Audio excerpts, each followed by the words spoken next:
Hello everyone, welcome to पवन वाग academy. This side Ankita. और आज के क्लास में हम लोग देखने वाले हैं one shot video on white board of course of chapter number 11 जिसका नाम है अल्कोहल फिनॉल ईथर। तो जैसे कि as you all know guys कि हम लोगों ने चैप्टर 10 जो कि फर्स्ट चैप्टर है ऑर्गेनिक केमिस्ट्री का, जिसका नाम था halogen derivative, that we completed one shot. ठीक है, और उसका वन शॉट भी हमने व्हाइट बोर्ड पे ही देखा था। और आज की क्लास में हम लोग देख रहे हैं हैलोजन डेरिवेटिव का नेक्स्ट वाला चैप्टर जो कि है chapter number 11 alcohol phenol ether, उसका भी वन शॉट वीडियो। ये जो वीडियो है ये बहुत ज़्यादा इम्पॉर्टेंट है। रीज़न ये है क्योंकि जैसे कि आप सभी को पता है कि ऑर्गेनिक केमिस्ट्री के बहुत सारे चैप्टर्स ऐसे हैं जहाँ से बहुत सारे क्वेश्चंस पेपर में आते हैं, जैसे कि alcohol phenol ether, aldehyde ketone carboxylic acid. ये कुछ ऐसे चैप्टर्स हैं जो बहुत लेंदी तो है ही, लेकिन लेंदी होने के साथ साथ ये बहुत ज़्यादा इम्पॉर्टेंट भी है। तो अगर आपने इस चैप्टर को पूरा का पूरा स्किप कर दिया तो इसका मतलब आप एक बहुत बड़ा रिस्क ले रहे हो, तो आप स्किप तो नहीं कर सकते। फिर सेकंड ऑप्शन बचता है कि अगर स्किप नहीं करे और हमारे पास टाइम भी तो कम है, क्योंकि हमारे पेपर तो 4 मार्च से स्टार्ट हो रहे हैं। तो अगर हमारे पेपर्स 4 मार्च से स्टार्ट हो रहे हैं, इट मीन्स कि आपके पास काफ़ी कम टाइम है। तो ना तो आप चैप्टर को स्किप कर सकते, क्योंकि चैप्टर स्किप किया तो आपको क्वेश्चन सॉल्व करते नहीं आएंगे। और सेकेंड थिंग ये है, अगर सारे के सारे वीडियोज़ देखने बैठ गए तो आपके पास उतना टाइम भी तो नहीं है, क्योंकि आपको सारे सब्जेक्ट्स कवर करना है। तो ये वन शॉट वीडियो में मतलब एक ही वीडियो में पूरा चैप्टर ये वाला कवर हो जाएगा। तो सोचो कितना हेल्पफुल रहेगा आपके लिए। पूरा का पूरा चैप्टर कवर हो रहा है भाई, मजाक नहीं है। तो चलिए गाइस डिस्कस करते हैं। पूरा का पूरा चैप्टर तो मैं कवर नहीं कराऊंगी, लेकिन चैप्टर में के जितने भी इंपॉर्टेंट रिएक्शंस है जो पेपर में, जहाँ से हर साल 95% क्वेश्चन आने के चांसेस होते हैं, जो पेपर में लास्ट 5 to 6 ईयर्स में मैंने एनालिसिस किया है, वो क्वेश्चंस बहुत बार आए हैं, वो अपन डिस्कस करने वाले हैं। मतलब आज का क्लास अगर आप लोग करते हो तो आपको एग्जाम में के ऑलमोस्ट 90% क्वेश्चन सॉल्व करते आ जाएंगे, क्योंकि मैं वो सारे इंपॉर्टेंट क्वेश्चंस का कलेक्शन यहाँ पे लेने वाली हूँ, जिससे आपके सारे कंसेप्ट भी क्लियर हो जाएंगे। नो डाउट थोड़ा सा स्पीड ज़्यादा रहेगा क्योंकि वन शॉट है भाई, और इस बड़े से चैप्टर को कवर करना बहुत ही डिफ़िकल्ट काम है। सेकेंड थिंग ये भी है कि अगर आपने रेगुलर वीडियोस देखे होंगे, अगर आपको सारी चीज़ें डिटेल में चाहिए तो आप रेगुलर वीडियोस में जाके भी देख सकते हो। रेगुलर वीडियोस में लगभग मैंने इस चैप्टर को कम से कम 13 to 14 पार्ट्स में पढ़ा है। मतलब मैंने 13 to 14 आवर्स में ये चैप्टर कंप्लीट किया है। 1 घंटे का एक वीडियो था, तो ऐसे 13-14 वीडियोज़ थे। तो चलिए अब हम लोग डिस्कस करते हैं वन शॉट वीडियो को। तो चलिए ध्यान से देखना है, यहाँ पे बस देखते जाओ। और हाँ, एक और चीज़, देखते समय देखने से अपना काम नहीं होगा, कॉपी लेके पेन लेके साथ साथ लिखने का भी देखेंगे तो वीडियो यूज़लेस रहेगा, क्योंकि ये चीज़ दिमाग में फिट करना है ना भाई। अब एग्ज़ाम के टाइम पे तो सिर्फ 1 दिन का टाइम है केमिस्ट्री के पेपर के लिए, तो 1 दिन में क्या आप वीडियोस देखोगे? नहीं। तो आपने जो भी नोट्स अभी वन शॉट को देखते देखते बनाए हैं वो उस दिन आप रिवाइज करना, ठीक है। चलिए देखते हैं। तो अपन लोग डिस्कस कर रहे हैं अपना चैप्टर नंबर 12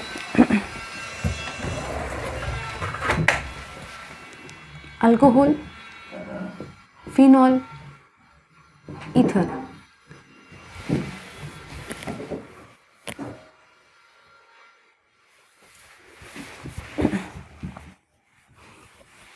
चलिए अब ज़रा ध्यान देना। सबसे पहले तो मैं आपको समझा देती हूँ कि बेसिकली अल्कोहल क्या होता है, फिनॉल क्या होता है और ईथर क्या होता है।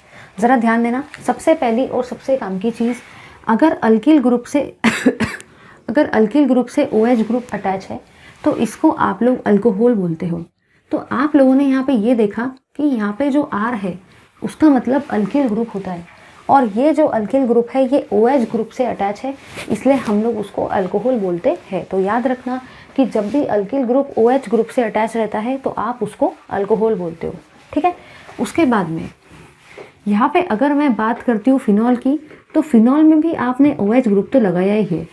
जैसे आपने अल्कोहल में OH ग्रुप लगाया था, वैसे आपने नो डाउट फिनॉल में भी OH ग्रुप तो लगाया है, लेकिन अब ये जो OH ग्रुप है ये आपने एरोमेटिक रिंग को लगाया है।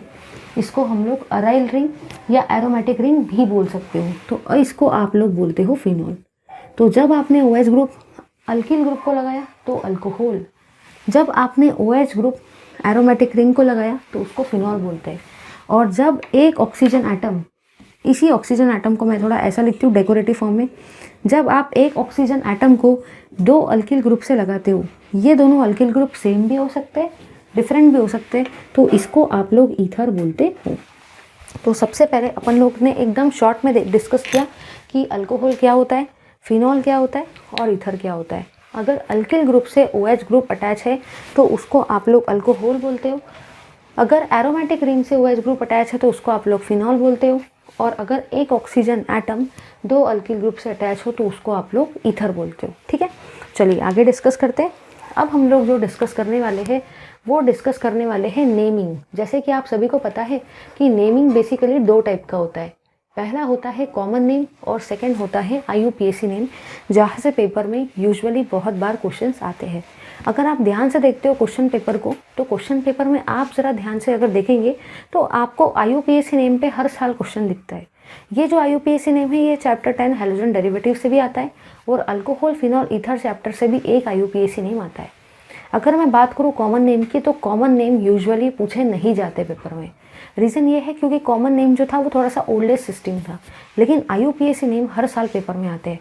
तो मेरी आप सभी से ये रिक्वेस्ट है कि भले आपसे अगर कॉमन नेम नहीं होता है ना, कोई बात नहीं, चलेगा ना, दौड़ेगा, इन केस दौड़ेगा, लेकिन IUPAC अच्छे से करके जाओ क्योंकि IUPAC पेपर में आता है। लास्ट अगर आप देखते हो तो मैंने तो लास्ट 12 to 13 ईयर्स के पेपर्स देखे हैं, जुलाई अक्टूबर जुलाई मार्च वाले सारे पेपर्स देखे और एनालिसिस करके मैं आपको ये चीज़ बता रही हूँ। ठीक है, चलो डिस्कस करते हैं। तो अपन लोग डिस्कस कर रहे हैं दोनों टाइप के नेम को। सबसे पहले अपन लोग डिस्कस करने वाले हैं अल्कोहल का नेमिंग कि अल्कोहल को कैसे क्या नेम दिया जाता है। फिर अपन लोग डिस्कस करने वाले हैं फिनॉल का नेमिंग कि फिनॉल को कैसे नेम दिया जाता है। और फिर अपन लोग देखने वाले हैं ईथर का नेमिंग कि ईथर को कैसे क्या नेम दिया जाता है। तो ये है आपके वो सारे के सारे कंपाउंड। इसमें अपन लोग सबसे पहला देखने वाले हैं कॉमन नेम कि कैसे क्या हम लोग कॉमन नेम देंगे और कॉमन नेम के साथ साथ फिर हम लोग देखने वाले हैं IUPAC नेम को कि कैसे क्या आप लोग इनका IUPAC नेम देंगे। ठीक है, चलो अगर आपको दिखता है ROH फॉर्म में कोई भी कंपाउंड तो आप उसका कॉमन नेम हमेशा देखो कैसे लिखेंगे, अल्कील अल्कोहल। हमेशा आपको कैसा लिखना है, अल्कील अल्कोहल। तो अगर आपको जनरल फॉर्मूला पता चल गया कि कैसे क्या हम लोग नेम देते हैं तो आपको अगर मैंने कोई भी कंपाउंड दिया तो आप लोग बहुत इजीली उसको सॉल्व कर लेंगे। जैसे कि यहाँ पे आपको दिया था ROH, अगर आपको किसी ने कॉमन नेम पूछा तो इसका कॉमन नेम है अल्कील अल्कोहल। सपोज इस R के जगह पे CH3 आ जाए तो आप लोग क्या बोलेंगे, मिथिल अल्कोहल। सपोज इस R के जगह पे C2H5 आ गया तो आप लोग क्या बोलेंगे, इथिल अल्कोहल, है ना। सपोज इस R के जगह पे C3H7 आ गया तो प्रोपिल अल्कोहल। समझ गए ना। तो बस कहना मुझे ये है कि ये अगर चीज़ पता चल जाए तो बाकी अल्कोहल के सारे common name you would be able to give. IUPAC name जो होता है उसको हम लोग बोलते हैं अल्कैनोल। अल्कैनोल के फॉर्म में हम लोग IUPAC नेम देते हैं कभी भी अल्कोहल का। अब जैसे कि अगर मैं बात करती हूँ यहाँ पे, तो यहाँ पे मिथानॉल, CH3 आया तो मिथानॉल, अल्कैनोल, मिथानॉल। अगर C2H5 आया तो इथैनॉल, C3H7 आया प्रोपैनॉल। समझ गए ना। यहाँ पे अल्कील अल्कोहल, यहाँ पे अल्कैनोल। ठीक है, चलिए अब ये है फिनॉल। अगर मैं बात करती हूँ ना फिनॉल के कंपाउंड्स की तो जनरली इनका कॉमन नेम जो होता है वो स्पेसिफिक नेम्स होते हैं और ये जो स्पेसिफिक नेम्स होते हैं ये जनरली आपको लर्न ही करने पड़ते हैं। इसमें कुछ ऐसा हमारे पास फॉर्मूला नहीं है और कॉमन नेम से पेपर में क्वेश्चन भी नहीं आता, इसलिए उसका टेंशन लेने का भी आपको ज़रूरत नहीं है। But when I talk about IUPAC name in case of phenol तो यहाँ पे एक जनरल तरीका होता है बेंजीन। सबसे पहले आप लोग बेंजीन लिखते हो, फिर बेंजीन की पोजीशंस देते हो। जैसे कि मैं आपको समझा रही हूँ, अगर सपोज दो पोजीशन है XY तो आप लोग आगे में लिखते हो डाइऑल क्योंकि दो OL ग्रुप आते हैं। एक और तरीके से आप इसको देख सकते हो कि सपोज अगर OH ग्रुप 3 बार आते हैं तो आप लोग वो तीनों ग्रुप की पोजीशन बताएंगे XYZ के टर्म्स में और लिखेंगे ट्राइऑल। तो आपने यहाँ पे ये देखा कि अगर आपको फिनॉल आता है तो फिनॉल के केस में कॉमन नेम में तो आपको स्पेसिफिक नेम्स देने जो कि जनरली रट्टा मानने पड़ते हैं। बट अगर मैं बात करती हूँ IUPAC नेम की तो उसमें दो कैटेगरी है। अगर आपको दो OH ग्रुप दिखते हैं एक ही कंपाउंड में तो बेंजीन, XY मतलब उन दोनों की पोजीशन और डाइऑल। अगर आपको इसी बेंजीन रिंग पे 3 OH ग्रुप दिखते हैं तो आप लोग लिखेंगे बेंजीन XYZ मतलब ही वो तीनों OH ग्रुप के पोजीशन को और ट्राइऑल। जब मैं बात करती हूँ ईथर की तो ईथर में एक कॉमन नेम होता है और कॉमन नेम जो ईथर का होता है वो जनरली हम लोग देते हैं अल्कील ईथर के फॉर्म में। याद रखना जो भी ईथर होता है उसका कॉमन नेम हमेशा हम लोग अल्कील ईथर के फॉर्म में देते हैं। जैसे कि अगर सपोज ये मिथिल है, ये इथिल है, तो ethyl Mithil ether, ethyl propyl ether, ethyl butyl ether, ऐसा हम लोग देते हैं। तो अल्किल अल्किल ईथर के फॉर्म में जनरल नेम होता है कॉमन नेम का। अगर मैं वही बात करती हूँ IUPAC नेम की, तो आप IUPAC नेम में लिखते हो अल्कोक्सी अल्केन। IUPAC नेम में हमेशा अल्कोक्सी अल्केन लिखा जाता है। इसमें भी आपको एक चीज़ बहुत अच्छे से याद रखना है कि ये जो अल्केन होता है, ये वो अल्किल ग्रुप होता है जिसमें ज़्यादा कार्बन होते हैं। The side which contains more carbon atom.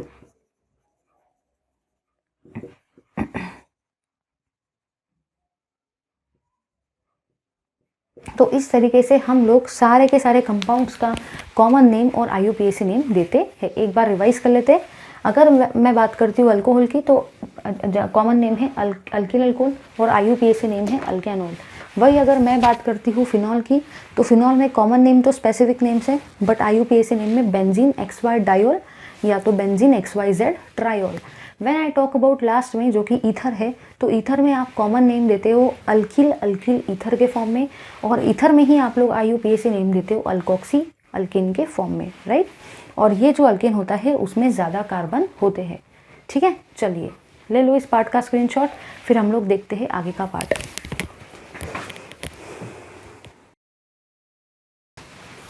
चलिए अब हम लोग देख रहे हैं आगे का पार्ट, जो कि है आपका क्लासिफिकेशन ऑफ ईथर, कि आप लोग ईथर को कैसे क्या क्लासीफाई करते हो। तो अभी हम लोग डिस्कस कर रहे हैं गाइस क्लासिफिकेशन ऑफ ईथर।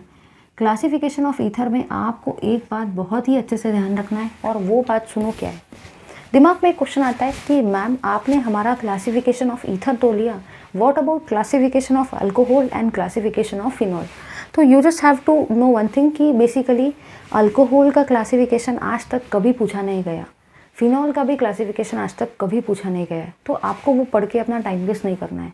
लेकिन हाँ, ईथर का क्लासिफिकेशन बहुत बार पूछा गया है, इसलिए मैं बोलूँगी कि ईथर का क्लासिफिकेशन भाई पढ़ो, और अल्कोहल और फिनॉल का क्लासिफिकेशन नहीं पढ़ा तो भी चल जाएगा, कोई काम नहीं है उसका, क्योंकि पेपर में वो आता ही नहीं। बट ईथर का क्लासिफिकेशन कम से कम 6-7 बार लास्ट 15 ईयर्स में पूछा गया है, इसलिए ये 2 मार्क के लिए आता है, 2 मार्क के लिए आता है, इसलिए ये तो भी पढ़ो। मैं आपसे ये बोलूँगी, अभी तक पढ़ाई नहीं की ना, कोई पढ़ाई नहीं है, 1 शॉट वीडियो देख लो, नोट्स बना लो, पढ़ लो, काम खत्म, टेंशन ही नहीं है। जितना मैंने 1 शॉट में बताया वो सब पढ़ के जाना, आपको 90% most of the question solve करते आ जाएंगे। चलिए डिस्कस करते हैं। तो बेसिकली जब मैं ईथर के क्लासिफिकेशन की बात करती हूँ, तो ईथर में टोटल 2 टाइप के ईथर होते हैं। पहला होता है आपका सिंपल ईथर, और सिंपल ईथर को ही आप लोग बोलते हो सिमेट्रिकल ईथर। याद रखना कि ईथर के बेसिकली क्लासिफिकेशन में 2 टाइप होते हैं। पहला होता है सिंपल ईथर, और उसी को आप सिमेट्रिकल ईथर भी बोलते हो। सिंपल ईथर का ही दूसरा टाइप होता है आपका मिक्स्ड ईथर। याद रखना, सिंपल ईथर का ही सेकेंड टाइप है मिक्स्ड ईथर, और सिमेट्रिकल का अपोजिट क्या होता है अनसिमेट्रिकल। तो आप लोगों ने गाइस यहाँ पे ये देखा कि सिंपल का अपोजिट मिक्स होता है, सिमेट्रिकल का अपोजिट अनसिमेट्रिकल होता है। तो इस टाइप से ईथर के 2 टाइप होते हैं, आप दोनों में से कोई भी नाम लिख सकते हो। चलो अब अपन लोग देखते हैं सिमेट्रिकल ईथर का बेसिकली मतलब क्या होता है। तो आप लोगों ने यहाँ पे ये देखा कि सपोज अगर मैं बात कर रही हूँ ROR की, और यहाँ पे मैं बता रही हूँ ROR' की, तो आप लोगों ने यहाँ पे देखो क्या देखा, ये दोनों के दोनों अल्किल ग्रुप जो है ये कैसे है, ये सेम है। आप सभी को ये बात बहुत अच्छे से पता है कि ईथर में सेंटर पे हमेशा स्माइली फेस वाला ऑक्सीजन होता है, और वो ऑक्सीजन हमेशा 2 अल्किल ग्रुप से अटैच होता है। अब ये चीज़ अपने काम की नहीं है, काम की चीज़ यहाँ पे ये है कि अगर ये दोनों के दोनों अल्किल ग्रुप सेम आ जाते हैं, दोनों के दोनों अल्किल ग्रुप सेम आ जाते हैं, तो बेसिकली यहाँ पे आपको एक सिमेट्री दिखेंगी, है ना। देखो ये इसके सामने वाला भी इसके जैसा ही है, मतलब कहीं ना कहीं यहाँ पे आपको एक स्पेसिफिक तरीके की सिमेट्री दिख रही है, इसलिए आप लोग ऐसे अल्कोहल को सिमेट्रिकल अल्कोहल बोलते हो। जैसे कि इसका एग्जाम्पल देखो, CH3OCH3, C2H5O, तो यहाँ पे भी दोनों तरफ अल्किल ग्रुप कैसे है, सेम है। यहाँ पे भी दोनों तरफ अल्किल ग्रुप कैसे है, सेम है। यहाँ पे भी C2H5 है, यहाँ पे भी C2H5 है, दोनों तरफ अल्किल ग्रुप सेम है। इसका मतलब ये भी किसका टाइप हुआ, सिमेट्रिकल ईथर का। When I talk about unsymmetrical ether, तो you have imagined here one thing basically कि ये वाला अल्किल ग्रुप और ये वाला अल्किल ग्रुप दोनों ही डिफरेंट है। मतलब यहाँ पे आपको किसी भी टाइप की सिमेट्री ऑब्जर्व नहीं हो रही है। इसका मतलब ये जो ईथर हुआ, ये कौन सा ईथर हुआ? Unsymmetrical ether. चलो एक एग्जाम्पल लेते हैं, CH3O C2H5। देखो ये वाला अल्किल ग्रुप जो है ये मिथिल है, ये वाला अल्किल ग्रुप जो है ये इथिल है। ये दोनों ही अल्किल ग्रुप कैसे हैं? डिफरेंट है। मतलब ही यहाँ पे बिल्कुल भी सिमेट्री नहीं है, मतलब ही ये भी आपका अनसिमेट्रिकल ईथर ही हुआ। ठीक है, अच्छे से करना, 2 मार्क के लिए बहुत बार आता है।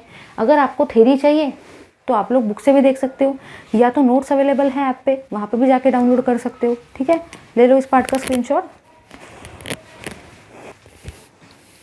चलिए गाइस, अब हम लोगों ने क्लासिफिकेशन ऑफ ईथर तो देख लिया। अब हम लोग देखने वाले हैं कि कैसे क्या आप लोग रिडक्शन करवाते हो अल्डेहाइड का, कैसे क्या आप लोग रिडक्शन करवाते हो कीटोन का, कैसे क्या आप लोग रिडक्शन करवाते हो एसिड का। मतलब ही इन शॉर्ट हम लोग देखने वाले हैं how to prepare primary alcohol, secondary alcohol, कैसे क्या हम लोग अल्कोहल को बनाएंगे from aldehyde, ketone, carboxylic acid. ये पार्ट बहुत ज़्यादा इंपॉर्टेंट है। हर साल ये तीनों क्वेश्चंस में से जो अभी मैं आपको डिस्कस करवाने वाली हूँ, एक क्वेश्चन कंपलसरीली इस चैप्टर से आता ही है।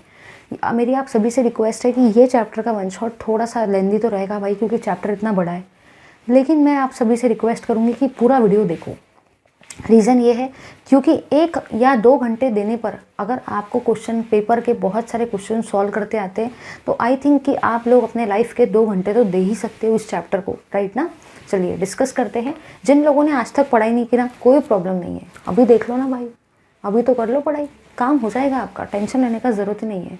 ठीक है, चलिए डिस्कस करते हैं। Basically preparation of primary alcohol, secondary alcohol and tertiary alcohol from aldehyde, ketone and carboxylic acid. चलिए डिस्कस करते हैं। Preparation of primary alcohol and secondary alcohol. ठीक है, प्राइमरी अल्कोहल को कैसे प्रिपेयर करेंगे, सेकेंडरी अल्कोहल को कैसे प्रिपेयर करेंगे from aldehyde, ketone and carboxylic acid.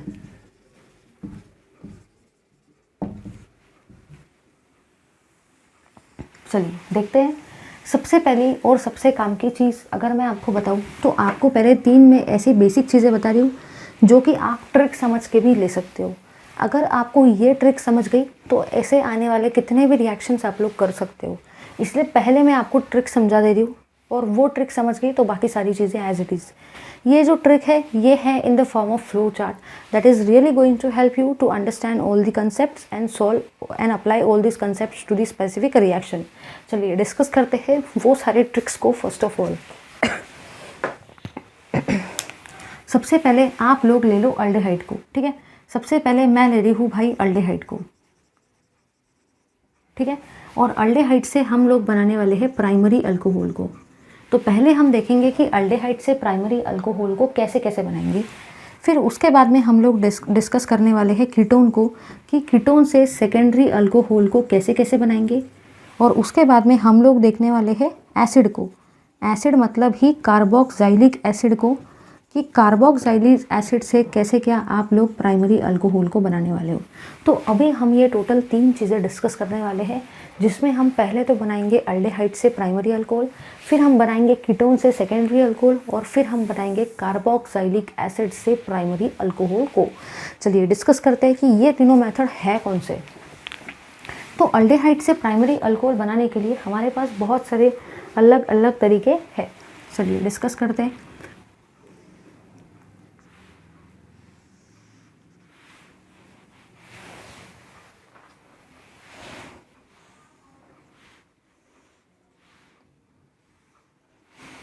ठीक है, अल्डेहाइड से अगर आपको प्राइमरी अल्कोहल बनाना है तो एक तो आप ले लो H2 in presence of Na, या तो आप ले लो H2 इन प्रेजेंस ऑफ पल्लाडियम, या तो आप ले लो LiAlH4 in presence of H3O+।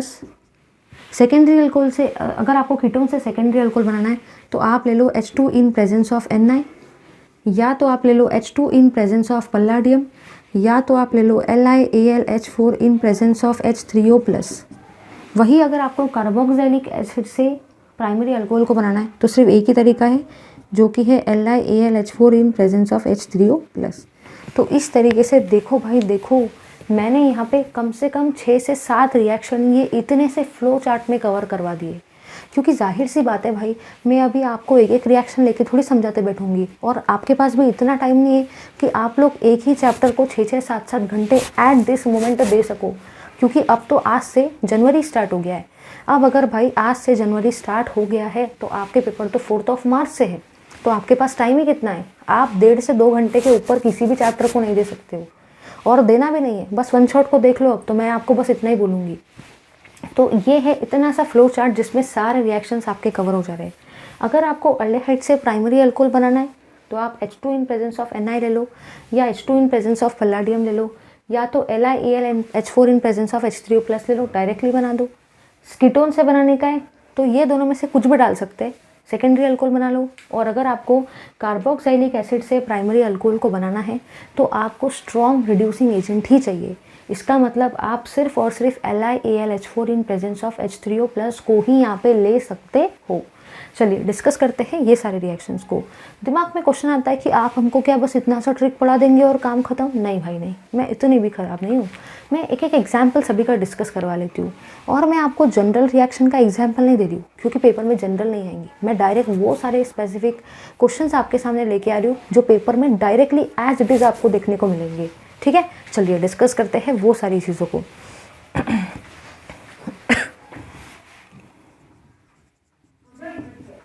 सबसे पहले अपन लोगों ने लिया एसिटाल्डेहाइड, फिर अपन लोगों ने लिया एसीटोन, और फिर मैंने लिया CH3COOH। ठीक है,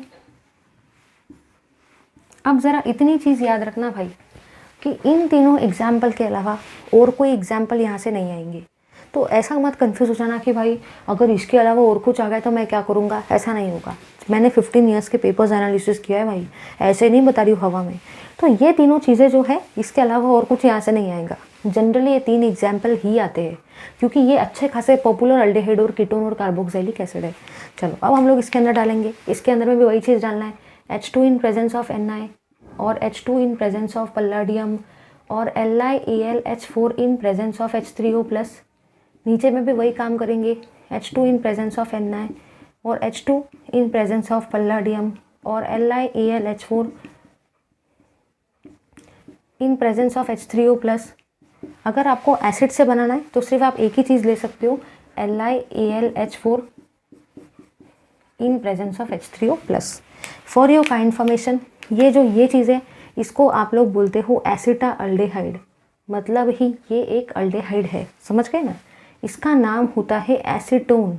एसीटोन मतलब ही ये एक कीटोन है, और इसका नाम होता है एसिटिक एसिड। एसिटिक एसिड मतलब ही ये एक कार्बोक्सिलिक एसिड है। तो ये आपका अल्डेहाइड है। अल्डेहाइड के सामने मैं अल्डेहाइड की रिएक्शन ले रही हूँ ताकि कन्फ्यूजन ना हो। ये कीटोन है तो कीटोन के सामने मैंने एसीटोन लिया, और ये कार्बोक्सिलिक एसिड है तो उसके सामने मैंने लिया एसिटिक एसिड को। ठीक है, चलिए डिस्कस करते हैं। करना कुछ भी नहीं है, बस आपको हाइड्रोजन को ऐड करने का है। तो देखो आप लोग क्या करेंगे, एक हाइड्रोजन जो है आप लोग ऐड करेंगे इस तरफ, और दूसरा हाइड्रोजन जो है वो आप लोग ऐड करेंगे इस तरफ। मैंने ये 2 हाइड्रोजन ऐसे क्यों क्या ऐड किए, रीज़न ये है क्योंकि हम लोग हमेशा एडिशन करवाते हैं अक्रॉस अनसैचुरेशन, मतलब ही हम लोग हमेशा एडिशन करवाते हैं अक्रॉस डबल बॉन्ड। समझ गए ना? तो एक हाइड्रोजन यहाँ पे, एक हाइड्रोजन यहाँ पे, क्योंकि हम इन सबका रिडक्शन करवा रहे हैं। मतलब ही रिडक्शन के रिएक्शन में होता क्या है, हाइड्रोजन का एडिशन होता है, इसीलिए मैं हाइड्रोजन का एडिशन करवा रही हूँ। बट कहाँ पे करवा रही हूँ? अक्रॉस अनसैचुरेशन और अक्रॉस डबल बॉन्ड।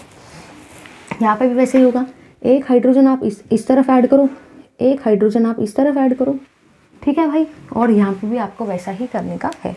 तो यहाँ पे देखो क्या होगा, ये है आपका CH3, ये है आपका कार्बन, यहाँ पे है ऑक्सीजन। पहले मैंने एज इट इज़ लिख दिया, और ये वाला है H। जैसा ये दिख रहा था उसको एज इट इज़ देख के लिख लिया।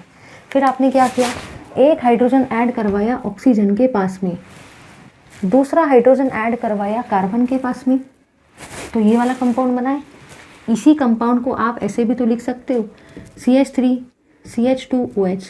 ये चीज़ तो सेम ही है, CH3CH2OH, चीज़ सेम ही है। इसका नाम क्या है? इथेनॉल। जो कि प्राइमरी अल्कोहल होता है। तो अल्डेहाइड से बराबर यहाँ पे प्राइमरी अल्कोहल बना। सेकेंड रिएक्शन में पहले एज इट इज इसको देख के लिख दो, CH3 CH3 और यहाँ पे दिख रहा था आपका O, मैंने एज इट इज इसको देख के लिख लिया। फिर आपने क्या किया, एक हाइड्रोजन को ऐड किया ऑक्सीजन के पास में, दूसरे हाइड्रोजन को ऐड किया कार्बन के पास में। इसी चीज़ को आप ऐसा भी तो लिख सकते हो, यही चीज़ को आप ऐसे भी लिख सकते हो, CH3 CH CH3 OH। ये दोनों चीज़ें सेम ही है। इसका नाम होता है आइसोप्रोपिल अल्कोहल। और आइसोप्रोपिल अल्कोहल जो होता है वो एक सेकेंडरी अल्कोहल होता है। तो यहाँ पे आपने ये देखा कि जब कीटोन का आप रिएक्शन करवाते हो, रिडक्शन करवाते हो, तो सेकेंडरी अल्कोहल बनता है। और यहाँ पे भी बराबर सेकेंडरी अल्कोहल ही बना, क्योंकि जो OH ग्रुप है वो आपके सेकेंड नंबर के पोजीशन पर है, इसलिए ये सेकेंडरी अल्कोहल हुआ। यहाँ पे जो OH ग्रुप है वो फर्स्ट नंबर के पोजीशन पे है, इसलिए ये प्राइमरी अल्कोहल हुआ। और जब आप एसिड का रिडक्शन करवाते हो तो हमेशा वहाँ पे भी क्या बनता है, प्राइमरी अल्कोहल बनता है ना। इसका मतलब यहाँ पे क्या बनेगा, इसका मतलब यहाँ पे बनेगा इथेनॉल, बिल्कुल फर्स्ट रिएक्शन जैसा ही। और ये भी होता है आपका प्राइमरी अल्कोहल। इसके अलावा बाकी रिएक्शन पढ़ने की बिल्कुल भी ज़रूरत नहीं है। बुक में जितनी भी एक्स्ट्रा रिएक्शन दिए वो नहीं पढ़ा तो भी चल जाएगा, क्योंकि वो आपका वहाँ पर टाइम वेस्ट होगा। ये 3 एग्जाम्पल ही पेपर में आते हैं, तो एक बार रिवाइज कर लेते हैं। अगर कहीं पे भी आपको अल्डेहाइड दिखता है, रिडक्शन करने के लिए आता है, तो आप उससे प्राइमरी अल्कोहल बनाएंगे, ठीक है। इनमें से कोई भी चीज़ आ गई तो अगर आपको कीटोन दिखता है तो आप उससे सेकेंडरी अल्कोहल बनाएंगे। वहीं अगर आपको कार्बोक्सिलिक एसिड दिखता है तो आप उससे प्राइमरी अल्कोहल बनाएंगे। और उसमें सिर्फ स्ट्रॉन्ग ही डाल सकते हैं, LiAlH4 in presence of H3O+। ले लो इस पार्ट का स्क्रीनशॉट। चलिए गाइस, अब हम लोग देख रहे हैं ग्रिग्नार्ड रिएक्शन वाली, ग्रिग्नार्ड रिएजेंट वाली रिएक्शन। अब ये जो रिएक्शन है यहाँ से एक क्वेश्चन पेपर में आएगा, क्योंकि अब आप लोग सोचेंगे कि सब कुछ तो आप बोल रहे हो कि पेपर में आएगा, पेपर में आएगा। अरे भाई वैसा नहीं है। बात ये है कि भले ही किसी भी चैप्टर को मार्क्स कितने भी अलॉट हुए हो, लेकिन पेपर में तो ऑप्शन वाइज आता है ना। तो ऑप्शन में सपोज़ कोई भी चीज़ 6 मार्क की दिए और विदाउट ऑप्शन अगर वो आपको 4 मार्क का देता भी है या 3 मार्क का देता है, तो वो 3 मार्क तो आपके हाथ में ना रिमेनिंग वाले, क्योंकि वो तो ऑप्शंस में है। अब वो तो डिपेंड करता है ऑप्शंस आप कौन से सिलेक्ट करते हो पेपर में सॉल्व करते वक्त। और एक और चीज़ याद रखना, पहले ही देख लेना ट्राई करके कि अपन को जमता है या नहीं। ऐसा नहीं कि मैं पहले करके देखूंगा फिर मेरे को पता चल जाएगा कि मेरे को आता है या नहीं आता है, फिर नहीं आता है तो उसको काट दूंगा, फिर उसके बाद में दूसरा क्वेश्चन सॉल्व करूंगा। ऐसा पेपर में बिल्कुल मत करना। काटा पीटी करेंगे तो आपको खुद को ही आपका पेपर समझ में नहीं आएगा, तो वो एग्जामिनर जो वहाँ पे चेक करने के लिए बैठा है उसको क्या समझ में आएगा भाई। समझ गए ना मेरी बात को। तो पहले ही आप करके देख लो, उसको मुंह पे ऐसे कर ट्राई करके देख लेना कि आपको आ रहा है या नहीं आ रहा है। नहीं आता है उसको हाथ ही मत लगाओ वो क्वेश्चन को। ऐसा नहीं कि मैं पहले करके देखूंगा फिर नहीं जमेगा तो काटूंगा फिर दूसरा क्वेश्चन, वैसा मत करना, ठीक है। ऑप्शंस को चूज़ करते वक्त बहुत स्पेसिफिकली चूज़ करना है, जो आपको सबसे पहले बहुत ही अच्छे से आते पहले उनको कर डालो। ऐसा नहीं कि लाइन वाइज ही होना चाहिए, ऐसा कुछ नहीं है। अगर आपको सपोज 2 मार्क वाले क्वेश्चन बराबर नहीं आ रहे और 4 मार्क वाले क्वेश्चन अच्छे से आ रहे, तो पहले आप 4 मार्क वाले क्वेश्चन को सॉल्व कर डालो, चलता है, ठीक है ना। चलिए आगे देखते हैं। चलिए अब हम लोग डिस्कस कर रहे हैं गाइस अपने आगे का पार्ट, जो कि है addition of Grignard reagent. Grignard reagent का मतलब ही RMgX का कैसे क्या आप लोग एडिशन करवाते हो वो अपन लोग डिस्कस कर रहे हैं, ठीक है। ये जो रिएक्शन है ये बहुत ज़्यादा इम्पोर्टेंट है। पेपर में ये रिएक्शन आती तो है, लेकिन आधे से ज़्यादा पब्लिक को सॉल्व करते हर किसी को आता है, लेकिन रीज़न ये आधे से ज़्यादा जो पब्लिक है स्टूडेंट्स का 12th स्टैंडर्ड का, वो इस रिएक्शन को पेपर में आइडेंटिफाई नहीं कर पाता है कि ये रिएक्शन ग्रिग्नार्ड रिएजेंट वाली है। अब आप ही बताओ, अगर आप रिएक्शन को पहचान ही नहीं पाएंगे कि ये रिएक्शन इस चैप्टर से आई है, या आप ये रिएक्शन को पहचान ही नहीं पाएंगे कि ग्रिग्नार्ड रिएजेंट वाली रिएक्शन है, इसमें क्या फॉर्म होता है, तो आप रिएक्शन को कर भी नहीं पाएंगे। तो रिएक्शन को करने से पहले आपको रिएक्शन को पहचानते आना चाहिए कि ये वही रिएक्शन है क्या जो मैंने पढ़ा था, पहचानते आना चाहिए, ठीक है। चलिए डिस्कस करते हैं, मैं आपको सारी चीज़ें 1 बाय 1 बताती हूँ। ये बहुत ज़्यादा इंपॉर्टेंट है। पेपर में जनरली यहाँ से 101% एक रिएक्शन तो आती ही है, कोई भी आ सकती है, ठीक है। चलिए सबसे पहले अपन लोग डिस्कस कर रहे हैं HCHO को। इसी HCHO को लिखा जाता है एस सी डबल बॉन्डो H। ये है फर्स्ट रिएक्शन जिसको हम लोग डिस्कस कर रहे हैं। सेकेंड रिएक्शन जो हम लोग डिस्कस करने वाले हैं वो है CH3CHO, इसी को आप लोग बोलते हो CH3C डबल बॉन्डो H। और तीसरी रिएक्शन जो अपन लोग डिस्कस करने वाले हैं वो है CH3CO CH3, जिसी को आप लोग CH3C डबल बॉन्डो CH3 के नाम से भी बुलाते हो। अब ज़रा सुनो, कुछ लोग सोचेंगे इतना छोटा छोटा क्यों लिखा, हमको तो दिख ही नहीं रहा है। सुनो भाई, छोटा छोटा नहीं लिखूंगी तो एक लाइन में रिएक्शन कहाँ से आएंगी, क्योंकि रिएक्शन तो लंबी लंबी है ना। अब ज़रा इधर देखो, दिमाग में क्वेश्चन आता है कि आप ये दो बार काय को लिख रहे, एक ही बार लिखो ना, काम खत्म। दो बार काय को लिखते हो। अरे भाई सुनो सुनो सुनो, ध्यान से तो सुनो थोड़ा। ये वाला जो है ये तो आप लिखने वाले हो, लेकिन पेपर में ऐसा थोड़ी आएगा। पेपर में तो ऐसा आएगा, ऐसा। आधे से ज़्यादा पब्लिक तो आइडेंटिफाई नहीं कर पाएगा कि इसी ये ऐसा होता है, किसी को पता ही नहीं रहता है। मैक्सिमम लोग, आप लोग ये पढ़ के जाएंगे, ये पढ़ने के बाद आपको रिएक्शन पूरी करते आएंगी, लेकिन पेपर में ये ऐसा नहीं आएगा। पेपर में तो ये ऐसा आएगा, तो आपको पता भी नहीं चलेगा कि ये वाली चीज़ है। तो याद रखना, HCHO ही HC डबल बॉन्डो H बोला जाता है, CH3CHO को ही CH3C डबल बॉन्डो H बोला जाता है। पेपर में ये ऐसा आएगा, बट आप अपने लिए सबसे पहले उसको ऐसे लिखेंगे। In the same fashion CH3CO CH3 को ऐसा बोला जाता है CH3C डबल बॉन्डो CH3। समझ गए ना? तो इसलिए मैंने ये दोनों चीज़ें बताई। तो जब आप पढ़ रहे हो, कॉपी में लिख रहे हो, तो कॉपी में लिखते वक्त ये दोनों चीज़ लिखना, और वहाँ पे मेंशन कर लो कि पेपर में ये ऐसे आएगा। ये ऐसा लिख के कभी नहीं आएगा, हमेशा ऐसा आएगा। ठीक है। इसके बाद में जैसा मैं करा रही हूँ वैसा ही देखो, बुक में ना थोड़ा सा जनरल रिएक्शन भी दिया हुआ है, लेकिन मैं वो जनरल नहीं पढ़ा रही क्योंकि वहाँ से कोई क्वेश्चन नहीं आता। टाइम वेस्ट नहीं करना है मुझे आपका। मैं इंपॉर्टेंट चीज़ें डालूंगी। इसमें अपन लोग डालने वाले हैं CH3MgBr को। हर जगह पे आप वही डालेंगे, CH3MgBr। पेपर में भी आपको ऐसा ही आएगा, पेपर में भी डायरेक्ट ऐसे ही आएगा, कुछ दूसरी चीज़ नहीं आएगी। सेकेंड थिंग, इसको बोला जाता है फॉर्माल्डिहाइड। याद रखना, इसका नाम होता है फॉर्माल्डिहाइड, इसका नाम होता है एसिटाल्डिहाइड।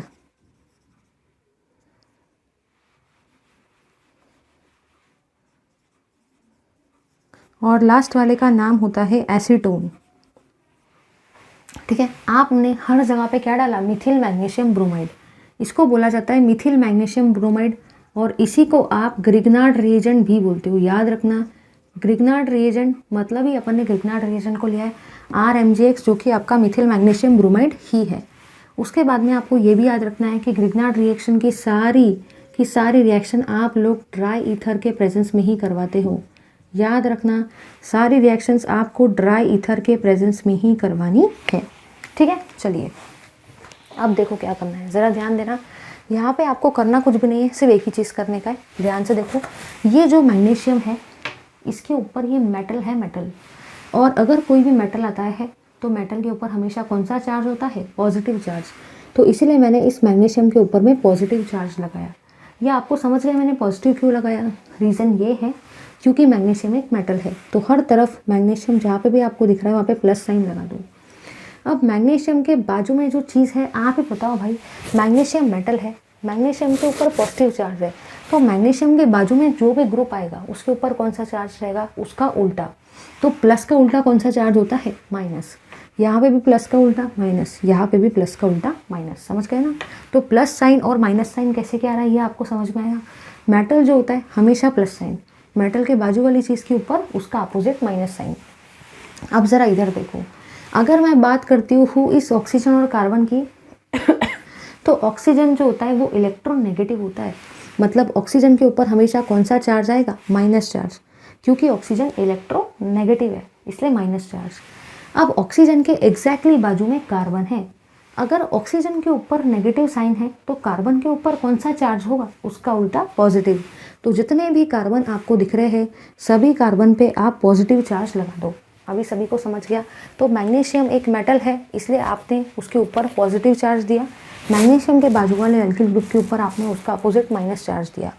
इस कार्बन और ऑक्सीजन में आपने यहाँ पे ये देखा कि ऑक्सीजन इलेक्ट्रोनेगेटिव होता है, इसलिए आपने वहाँ पे माइनस साइन लगाया, और कार्बन एग्जैक्टली इसके नीचे में है तो उसके ऊपर पॉजिटिव साइन आएगा। फिर आपको ये भी चीज़ बहुत अच्छे से पता है कि माइनस हमेशा लव करता है प्लस को और प्लस हमेशा लव करता है माइनस को। अपोजिट चार्जेस एक दूसरे को बहुत ज़्यादा लव करते हैं, राइट। और ये सब आपको भी पता है। चलिए अब डिस्कस करते हैं। यहाँ पे आपको करना कुछ भी नहीं है। माइनस के पास आप लोग भेजेंगे प्लस को और प्लस के पास आप लोग भेजेंगे माइनस को। समझ गए ना? ऐसे आपको याद रखना है। माइनस के पास आप लोग भेजेंगे प्लस को और प्लस के पास आप लोग भेजेंगे माइनस को। माइनस के पास आप लोग भेजेंगे प्लस को और प्लस के पास आप लोग भेजेंगे माइनस को। ठीक है, चलिए करते हैं रिएक्शन। देखो बड़ा ऐसा ही होगा क्या ये? मैं एक बार लिखती हूँ, फिर आप लोग ज़रा देखते जाओ।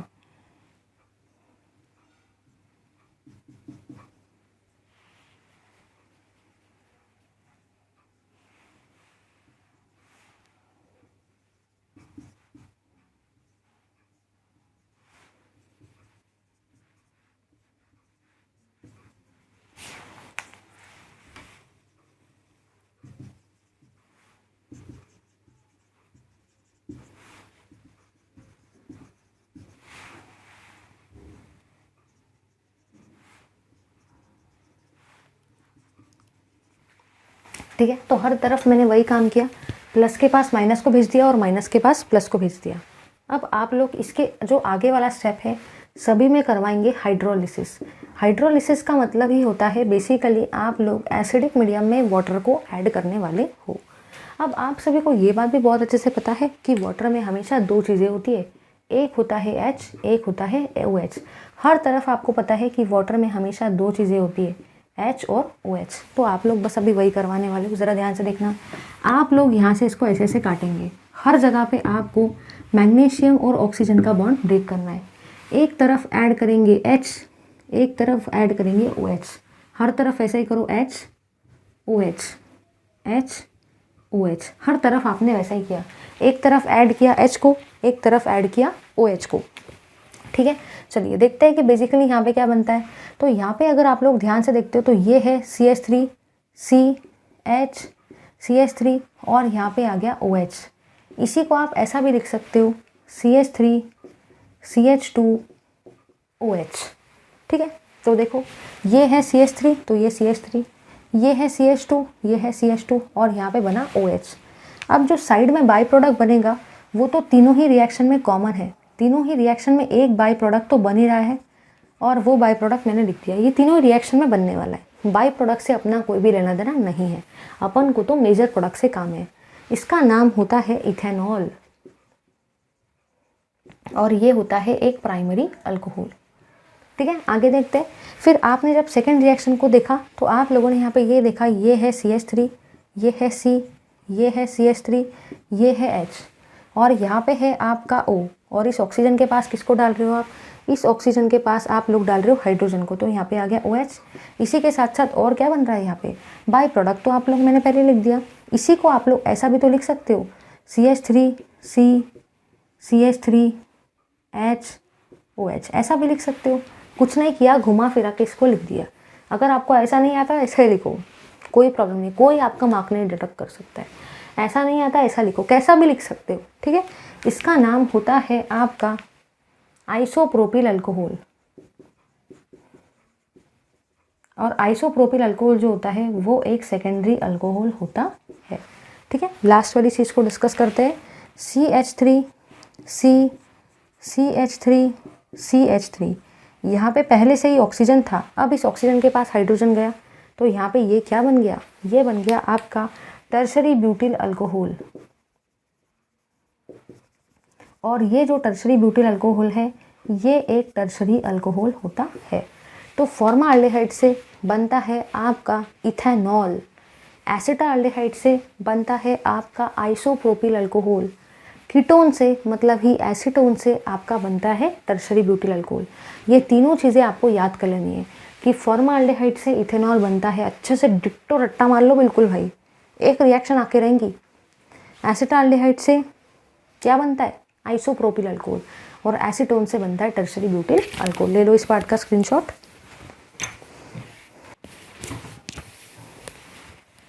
चलिए अब हम लोग डिस्कस करते हैं अपने आगे का पार्ट, जो कि है प्रिपरेशन ऑफ फिनॉल। यहाँ पे टोटल फिनॉल के 4 प्रिपरेशंस दिए हुए और ये 4 प्रिपरेशन में से एक प्रिपरेशन यूजुअली पेपर में आता है। तो चलिए डिस्कस करते हैं ये चारों के चारों फिनॉल के प्रिपरेशन को। जैसा मैं आपको बता रही हूँ वैसा ही आपको एज इट इज़ करना है, क्योंकि ये बहुत ज़्यादा इंपॉर्टेंट है। बुक नहीं पढ़ा तो भी चल जाएगा, मैं आपको इतना एश्योरेंस देती हूँ। अगर आपके पास बिल्कुल भी टाइम नहीं है अभी एट प्रेजेंट, और आपको ऐसा लग रहा है कि भाई मुझे तो 4 सब्जेक्ट कवर करने के हैं, बायो के जगह पे हो सकता है किसी का CS होगा, उसका कोई इशू नहीं है। मुझे बस इतना है कि अगर आप लोग बुक से भी पढ़ेंगे और ये भी पढ़ेंगे तो आपके पास इतना टाइम नहीं है।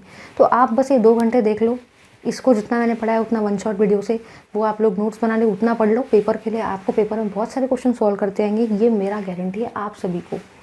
बट अगर आप लोग अभी बुक पढ़ने वाले हो तो ये बहुत गलत टाइम है, क्योंकि आपके पास इतना टाइम नहीं है कि पूरा बुक पढ़ो। बुक में बहुत सारी चीज़ें दी है, बुक में तो ऐसी ऐसी चीज़ें भी दी है जो डिलीटेड है, जो आपके काम की नहीं है।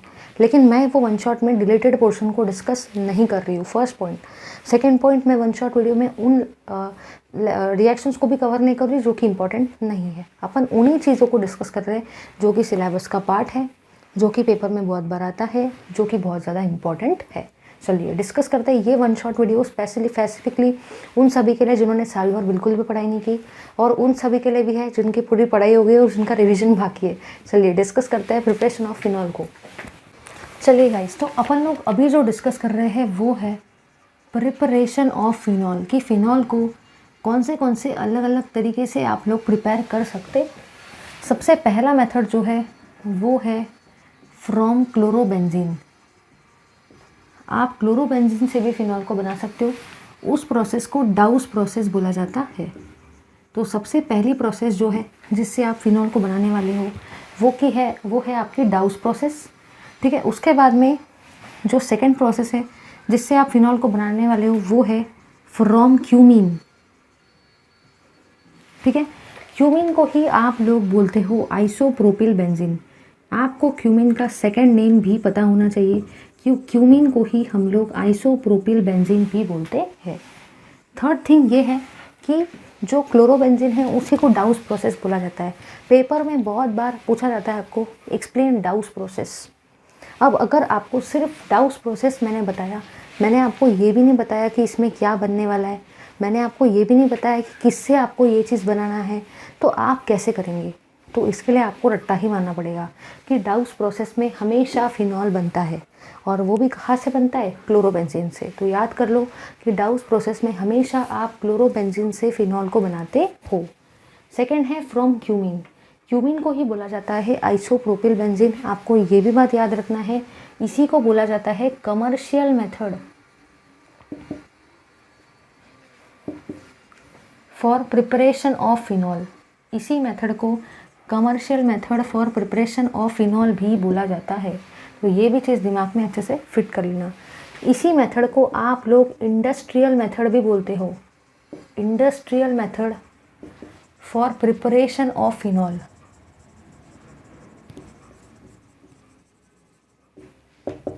ठीक है, तो आई होप अभी ये सभी को क्लियर हो गया है कि क्लोरोबेंजीन से भी आप फिनॉल को बना सकते हो, उस प्रोसेस को डाउस प्रोसेस बोलते हैं।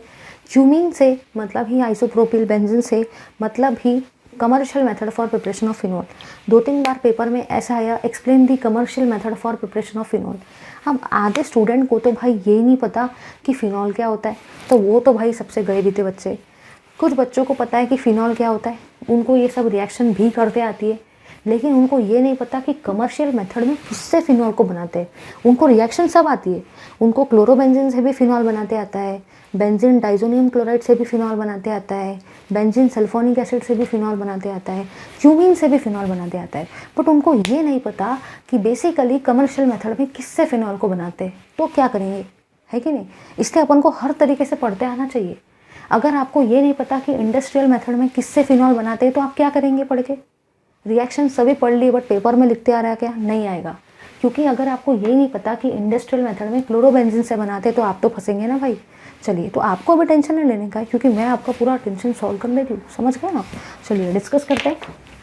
सबसे पहली और सबसे काम की चीज़ अपन लोग बना रहे हैं क्लोरोबेंजीन से। तो सबसे पहले मैं लूँगी क्लोरोबेंजीन को। सबसे पहले भाई मैंने क्लोरोबेंजीन को लिया। क्लोरोबेंजीन के अंदर में आप लोग डालने वाले हो NaOH को। ये जो है ये टेम्परेचर है 623 केल्विन। अगर आपको टेम्परेचर याद नहीं होता है, बहुत सारे स्टूडेंट्स ने कमेंट्स में पूछा था अल्कोहल फिनॉल ईथर के, मैं उनका नाम नहीं लूँगी बट मुझे उनका नाम पता है। कुछ लोगों ने पूछा था कि मैम 623 केल्विन तो आपने लिखा, बट अगर हमको पेपर में टेम्परेचर ही याद नहीं हो रहा तो हम लोग क्या करेंगे? तो ऐसे केस में आप वहाँ पे लिख दो हाई टेम्परेचर, चल जाएगा। टेम्परेचर एग्जैक्टली याद नहीं होता है तो कोई प्रॉब्लम नहीं, हाई टेम्परेचर लिख दो। अब देखो यहाँ पे होता क्या है, यहाँ पे सबसे पहले जो क्लोरोबेंजीन है ना, उस क्लोरोबेंजीन से बनता है O-Na+। अब ये कैसे क्या आ रहा है ये भी देख लो, यहाँ पे कुछ भी नहीं हो रहा है, यहाँ से निकल रहा है H और यहाँ से निकल रहा है Cl। तो सबसे पहले यहाँ से HCl निकल गया। अब यहाँ से H, यहाँ से Cl निकल गया, तो यहाँ पे क्या बचा? ONA बचा ना, इसलिए इस क्लोरीन के जगह पे क्या आ गया? ONA आ गया। समझ गया ना? तो यहाँ से H, यहाँ से Cl HCl के फॉर्म में निकल गया और इस क्लोरीन के जगह पे आ गया ONA। ठीक है, देखो फिर आगे के स्टेप में आप लोग क्या करवाते हो? फिर आगे के स्टेप में आप लोग करवाते हो हाइड्रोलिसिस। हाइड्रोलिसिस मतलब ही बेसिकली आप लोग H3O+ लेते हो। इसी H3O+ के जगह पे आप डाइल्यूट HCl भी ले सकते हो। इसी की जगह पे आप हाइड्रोलिसिस वर्ड भी लिख सकते हो, क्योंकि ये तीनों चीज़ें ऑलमोस्ट सेम ही है। समझ गए ना? अब देखो आगे होगा क्या।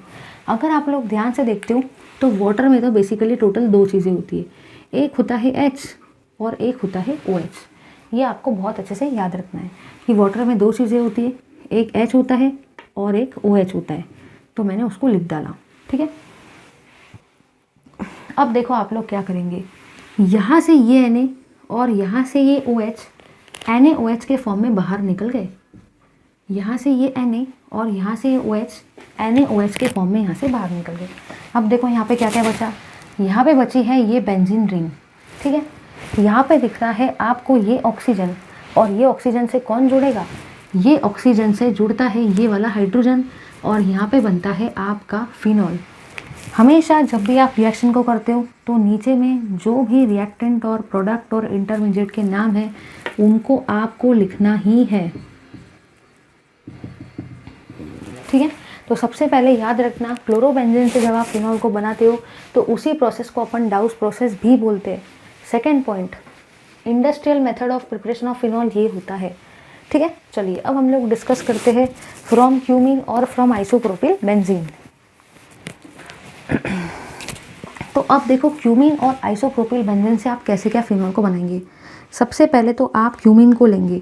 क्यूमीन का मतलब ही होता है, क्यूमीन नाम से आपको स्ट्रक्चर ड्रॉ करते नहीं आएगा, बट अगर आपको क्यूमीन का दूसरा नाम पता है तो आप आराम से स्ट्रक्चर को ड्रॉ कर सकते हो। इसलिए याद रखना है कि क्यूमीन का दूसरा नाम होता है आइसोप्रोपिल बेंजीन। तो आप दूसरा नाम पता है तो आप लोग आराम से ड्रॉ कर सकते हैं। येस और नो, बिल्कुल कर सकते हैं भाई। यहाँ पे आपको दिख रहा है आइसो मतलब दोनों के दोनों ग्रुप सेम है, प्रोपिल मतलब कितने कार्बन है? 3। तो सबसे पहले मैं यहाँ पे 3 कार्बन को लिख रही हूँ। दिमाग में क्वेश्चन आता है 3 कार्बन क्यों? क्योंकि प्रोपिल है इसलिए 3 कार्बन। आइसो बोला है मतलब दोनों के दोनों ग्रुप कैसे है? सेम। तो देखो यहाँ पे भी CH3 है, यहाँ पे भी CH3 है, दोनों के दोनों CH3 ग्रुप सेम है, इसी का मतलब इसको आइसो बोलते हैं। और प्रोपिल का मतलब ही क्या होता है? 3 होता है। बेंजीन बोला है तो आइसोप्रोपिल बेंजीन ये होता है आपका क्यूमीन।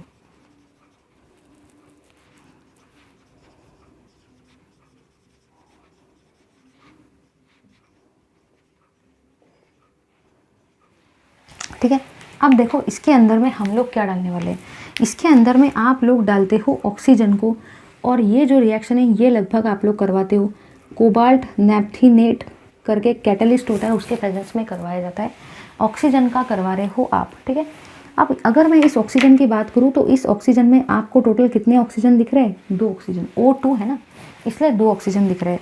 तो अब देखो आप लोग क्या करेंगे, जो आपका ये वाला बॉन्ड है कार्बन और हाइड्रोजन का उसको ब्रेक करेंगे। और देखो क्या करेंगे, ध्यान से देखना, एकदम ध्यान से। ये है आपकी बेंजीन रिंग।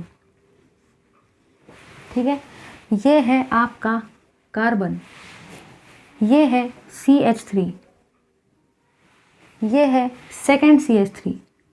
तो सबसे पहले मैंने बेंजीन रिंग को लिखा, यहाँ पे कार्बन को लिखा और यहाँ पे ये दोनों CH3 को भी लिख दिया। ठीक है, अब देखो आपको क्या दिख रहा है, आपको ये कार्बन और हाइड्रोजन के बीच में 2 ऑक्सीजन को ऐड करवाना है। तो ये है पहला ऑक्सीजन, ये है सेकेंड ऑक्सीजन। इसका मतलब मैंने 2 ऑक्सीजन को ऐड करवा दिया और ये वाले हाइड्रोजन को मैंने एज इट इज़ लिख दिया। आई होप ये सभी को समझ गया कि मैंने क्या किया, क्योंकि ऑक्सीजन में टोटल 2 ऑक्सीजन थे, तो मैंने ये कार्बन और ये हाइड्रोजन के बीच में 2 ऑक्सीजन को ऐड करवा दिया। समझ गए ना। अब देखो आगे क्या करने वाले।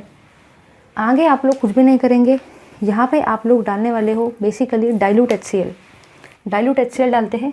डाइल्यूट HCl मतलब ही आप यहाँ पे इसका क्या करवा रहे हो, एसिडिक हाइड्रोलिसिस और हाइड्रोलिसिस करवा रहे हो। तो यहाँ पे देखो क्या होगा, जो भी ये वाला ग्रुप है ये बाहर निकल जाएगा। तो आपको क्या क्या दिख रहा है, CH3 C double bond O CH3 acetone के फॉर्म में यहाँ से बाहर निकल रहा है। अब यहाँ पे क्या क्या बचा ध्यान से देखना। यहाँ पे बचा है बेंजीन रिंग और यहाँ पे बचा है OH ग्रुप, बस अटैच करवा दो। यहाँ पे आपको दिख रहा था बेंजीन रिंग और बेंजीन रिंग से क्या दिख रहा है, OH ग्रुप, और इसको आप लोग बोलते हो फिनॉल।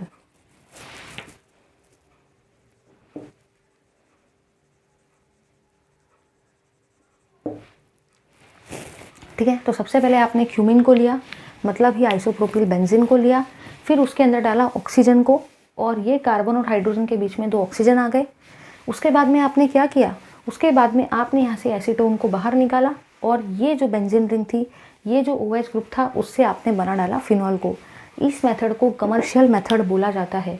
अगर आपको ये नहीं पता तो आप बहुत बड़े गलती करके पेपर में आ जाएंगे। याद रखना, कमर्शियल के स्पेलिंग में भी C आता है, क्यूमिन के भी स्पेलिंग में C आता है, तो ऐसे आप याद रख सकते हो कि commercial method of preparation of phenol में आप क्यूमिन से बनाते हो। ले लो इस पार्ट का स्क्रीनशॉट। चलिए अब हम लोग डिस्कस करते हैं अपने आगे का पार्ट, और आगे का जो पार्ट है उसमें हम लोग देखने वाले हैं नेक्स्ट 2 मेथड्स। तो अभी हम लोगों ने, जैसे कि मैंने आपको बताया, we have total 4 methods for the preparation of phenol in our 12 syllabus, right, and all the 4 methods are extremely important. So out of these 4 methods we have discussed now 2 method. Now we are switching to third and the fourth method कि third method और fourth method में basically आप लोग कैसे क्या phenol बनाते हो। चलिए डिस्कस करते हैं वो दोनों मेथड को भी, ठीक है। चलिए अभी हम लोग डिस्कस कर रहे हैं third method of preparation of phenol, जो कि है फ्रॉम बेंजीन सल्फोनिक एसिड। चलिए डिस्कस करते हैं अपनी फोर्थ मेथड फिनॉल की प्रिपरेशन की, जो कि है बेंजीन सल्फोनिक एसिड को। तो सबसे पहले, और हम लोग फोर्थ मेथड भी डिस्कस करने वाले, जो कि है फ्रॉम एनिलीन। चलिए डिस्कस करते हैं फ्रॉम बेंजीन सल्फोनिक एसिड। तो सबसे पहले, जैसे कि मेथड का ही नाम है बेंजीन सल्फोनिक एसिड, तो हम लोग बेंजीन सल्फोनिक एसिड को तो लेने ही वाले। तो मैंने भी वही काम किया, मैंने भी बेंजीन सल्फोनिक एसिड को यहाँ पे ले लिया, ठीक है। अब इसके अंदर में देखो हम लोग क्या डालने वाले हैं, इसके अंदर में हम लोग डालने वाले हैं NaOH को, ठीक है। चलिए डिस्कस करते हैं कि बेसिकली यहाँ पे होगा क्या। हाँ ध्यान से देखना, यहाँ पे देखो यहाँ से निकलेगा H और यहाँ से निकलेगा OH। इसका मतलब यहाँ से सबसे पहले आपका क्या निकल रहा है, यहाँ से आपका वाटर जो है, छोटा मोटा बाई प्रोडक्ट वाटर आप बाहर निकाल रहे हो। कैसे, यहाँ से निकाला आपने H, यहाँ से निकाला आपने OH, इसका मतलब यहाँ से वाटर आपका बाहर निकल गया। तो अब क्या क्या बचा है, यहाँ पे बचा है SO3 जो कि बेंजीन रिंग से अटैच है, और यहाँ पे बचा है Na। तो चलिए डिस्कस करते हैं। यहाँ पे दिख रहा है सबसे पहले तो आपको बेंजीन रिंग, तो मैंने इस बेंजीन रिंग को एज इट इज़ लिख दिया। यहाँ पे आपको दिख रहा है SO3, तो मैंने यहाँ पे SO3 को लिख दिया। और ये SO3 से आप किसको अटैच करने वाले हो, Na को। SO3 के ऊपर माइनस चार्ज होता है, Na के ऊपर प्लस चार्ज होता है। तो कैसे क्या करना है अभी आपको समझ में आया। करना कुछ भी नहीं है, बेंजीन रिंग पे SO3H ग्रुप अटैच था, इसके अंदर आपने डाला NaOH को। तो NaOH डालने के बाद हुआ क्या, यहाँ से निकला H, यहाँ से निकला OH, वाटर बाहर निकल गया। फिर यहाँ पे SO3 बचा था, यहाँ पे Na बचा था, दोनों को एक दूसरे के साथ में मैंने जोड़ दिया। अब आप लोग देखो आगे के प्रोसेस में बेसिकली करने वाले क्या होंगे। आगे का जो स्टेप है, इसमें आप लोग सबसे पहले तो SO2 गैस को यहाँ से बाहर निकालेंगे। अब SO2 जो है भाई, वो तो आपकी एक गैस है, राइट। इसका मतलब मैं इसको ऊपर का भी एरो दे सकती हूँ, और ये जो आगे का पार्ट है ये भी NaOH एडिशन के बाद ही होगा। अब आप ही देखो यहाँ पे क्या होगा, यहाँ पे सबसे पहले बेंजीन रिंग आपको एज इट इज़ दिख रही थी, तो मैंने बेंजीन रिंग को एज इट इज़ लिखा। यहाँ पे आपको दिख रहा है SO3। अगर इस SO3 में से यहाँ से SO2 निकल जाता है तो बचेगा क्या? एक ऑक्सीजन। पहले था SO3, अब उसमें से मैं 2 ऑक्सीजन को बाहर रिमूव कर दे रही हूँ, है ना, SO2 के फॉर्म में। तो कितना ऑक्सीजन बचा? एक ही ऑक्सीजन, इसलिए मैंने यहाँ पे लिखा एक ऑक्सीजन। और यहाँ पे आपको जो सोडियम दिख रहा था उसको भी एज इट इज़ लिखा, माइनस प्लस। समझ गए ना? तो यहाँ से अपन ने SO2 को बाहर कर दिया, तो एक ऑक्सीजन बचा था उसको लिख दिया। अब लास्ट स्टेप में आप लोग करवाने वाले हो इसका हाइड्रोलिसिस। इसी को आप डाइल्यूट HCl भी लिख सकते हो, इसी को आप हाइड्रोलिसिस भी लिख सकते हो। अब जब आप इसका हाइड्रोलिसिस करवाएंगे तो हाइड्रोलिसिस में मतलब ही होता है 2 चीज़ें, H और OH। ठीक है, तो करना कुछ भी नहीं है, एक तरफ आप लोग ऐड करेंगे H को, एक तरफ आप लोग ऐड करेंगे OH को। ठीक है, एक तरफ मैंने H को ऐड किया और एक तरफ OH को ऐड किया। तो यहाँ पे आपको दिख रहा है बेंजीन रिंग, तो मैंने बेंजीन रिंग को एज इट इज़ लिखा। यहाँ पे आपको दिख रहा है ऑक्सीजन, उसको भी एज इट इज़ लिखा। और उस ऑक्सीजन से क्या अटैच हो रहा है? हाइड्रोजन। और साइड में और क्या निकल रहा है? NaOH। NaOH जो है वो साइड में निकल रहा है, तो उसको साइड का बाई प्रोडक्ट लिख दो। ये बना लिया आपने फिनॉल। ठीक है, ये है सोडियम फिनॉक्साइड। तो इस तरीके से आप बेंजीन सल्फोनिक एसिड से भी फिनॉल को बनाते हो। ये जो चीज़ें हैं ये कभी भी 1 मार्क के लिए नहीं आती है। अगर पेपर में कोई भी प्रिपरेशन आएंगी तो हमेशा वो 2 मार्क के लिए आती है, क्योंकि इसमें स्टेप्स बहुत ज़्यादा होती है। अगर 1 मार्क के लिए इसको पूछ लिया ना तो इस क्वेश्चन का इंसल्ट हो जाएगा भाई, समझ गए ना? चलिए आगे देखते हैं। नेक्स्ट है फ्रॉम एनिलीन, कि कैसे क्या आप लोग एनिलीन से बनाएंगे फिनॉल को। एनिलीन मतलब ही जब आप बेंजीन रिंग पे NH2 ग्रुप को अटैच करते हो तो उसको आप एनिलीन बोलते हो। तो एनिलीन से अगर आपको बनाना है तो सबसे पहले एनिलीन में आप डालते हो NaNO2 in presence of HCl। याद रखना NaNO2 in presence of HCl में 2 चीज़ें होती है, एक होता है NO2 और एक होता है H। तो इसी को आप लोग HNO2 भी बोलते हो। और इस प्रोसेस को बोला जाता है डाईअज़ोटाइजेशन, या तो आप ऐसा भी बोल सकते हो डाईअज़ोनियम सॉल्ट का फॉर्मेशन, लेकिन छोड़ दो फिलहाल, इसको एनिलीन बोलते हैं। तो एनिलीन से अगर आपको फिनॉल बनाना है तो सबसे पहले आप इसमें डालेंगे NaNO2 in presence of HCl, जिसको आप HNO2 भी बोलते हो। फिर आप देखो क्या होगा, जो भी ये अमीन ग्रुप है, जो भी ये NH2 ग्रुप है, इस ग्रुप का कन्वर्शन हो जाता है N2+Cl- में। इसको डाइजोनियम क्लोराइड बोला जाता है। इसको क्या बोला जाता है? इसको बोला जाता है बेंजीन डाइजोनियम क्लोराइड। याद रखना इस चीज़ को अपन लोग बेंजीन डाइजोनियम क्लोराइड बोलते हैं। कैसे क्या बोलते हैं? कुछ भी नहीं करना, अमीन के जगह पे N2+Cl-। अब देखो यहाँ पे बेसिकली क्या होगा यहाँ पे आप लोग इसका करवाएंगे आगे चल के हाइड्रोलिसिस। हाइड्रोलिसिस मतलब ही इसमें H3O+ डालेंगे, इसी के अंदर आप इसमें डाइल्यूट HCl को भी डाल सकते हो, और इसी के अंदर में आप लोग यहाँ पे इसका हाइड्रोलिसिस करके ऐसा भी दिखा सकते हो। अब देखो यहाँ पे क्या होगा, ध्यान से देखना। यहाँ पे आपको दिख रहा है N2, ये तो नाइट्रोजन गैस है। ये नाइट्रोजन गैस तो वैसे ही आसमान में उड़ जाएंगी, क्योंकि वो गैस है ना, तो गैस वैसे ही इवापोरेट हो जाएंगी। अब ये H3O+ में टोटल 2 चीज़ें आपको दिख रही है, एक दिख रहा है आपको H, एक दिख रहा है आपको OH। यहाँ से ये वाला Cl और यहाँ से ये वाला H HCl के फॉर्म में भी साइड में बाहर निकल जाएंगे। तो आपने क्या क्या देखा, यहाँ से जो N2 गैस है, मतलब ही जो नाइट्रोजन गैस है, वो बाहर जा रही है। सेकेंड थिंग, यहाँ से H, यहाँ से Cl HCl के फॉर्म में बाहर निकल रहा है। तो अब क्या क्या बचा है, यहाँ पे आपको दिख रही है बेंजीन रिंग, तो मैंने इस बेंजीन रिंग को एज इट इज़ लिखा। फिर आपको यहाँ पे दिख रहा है OH, तो इस OH को यहाँ पे लगा दिया, और ये हुआ आपका फिनॉल। ठीक है, ले लो इस पार्ट का स्क्रीनशॉट। ये थे total 4 method for preparation of phenol. Paper में यहाँ से कोई भी एक मेथड 101% आएंगी, मैं साइन करके देती हूँ, और आएंगी तो 2 मार्क के लिए आएंगी। ले लो स्क्रीनशॉट।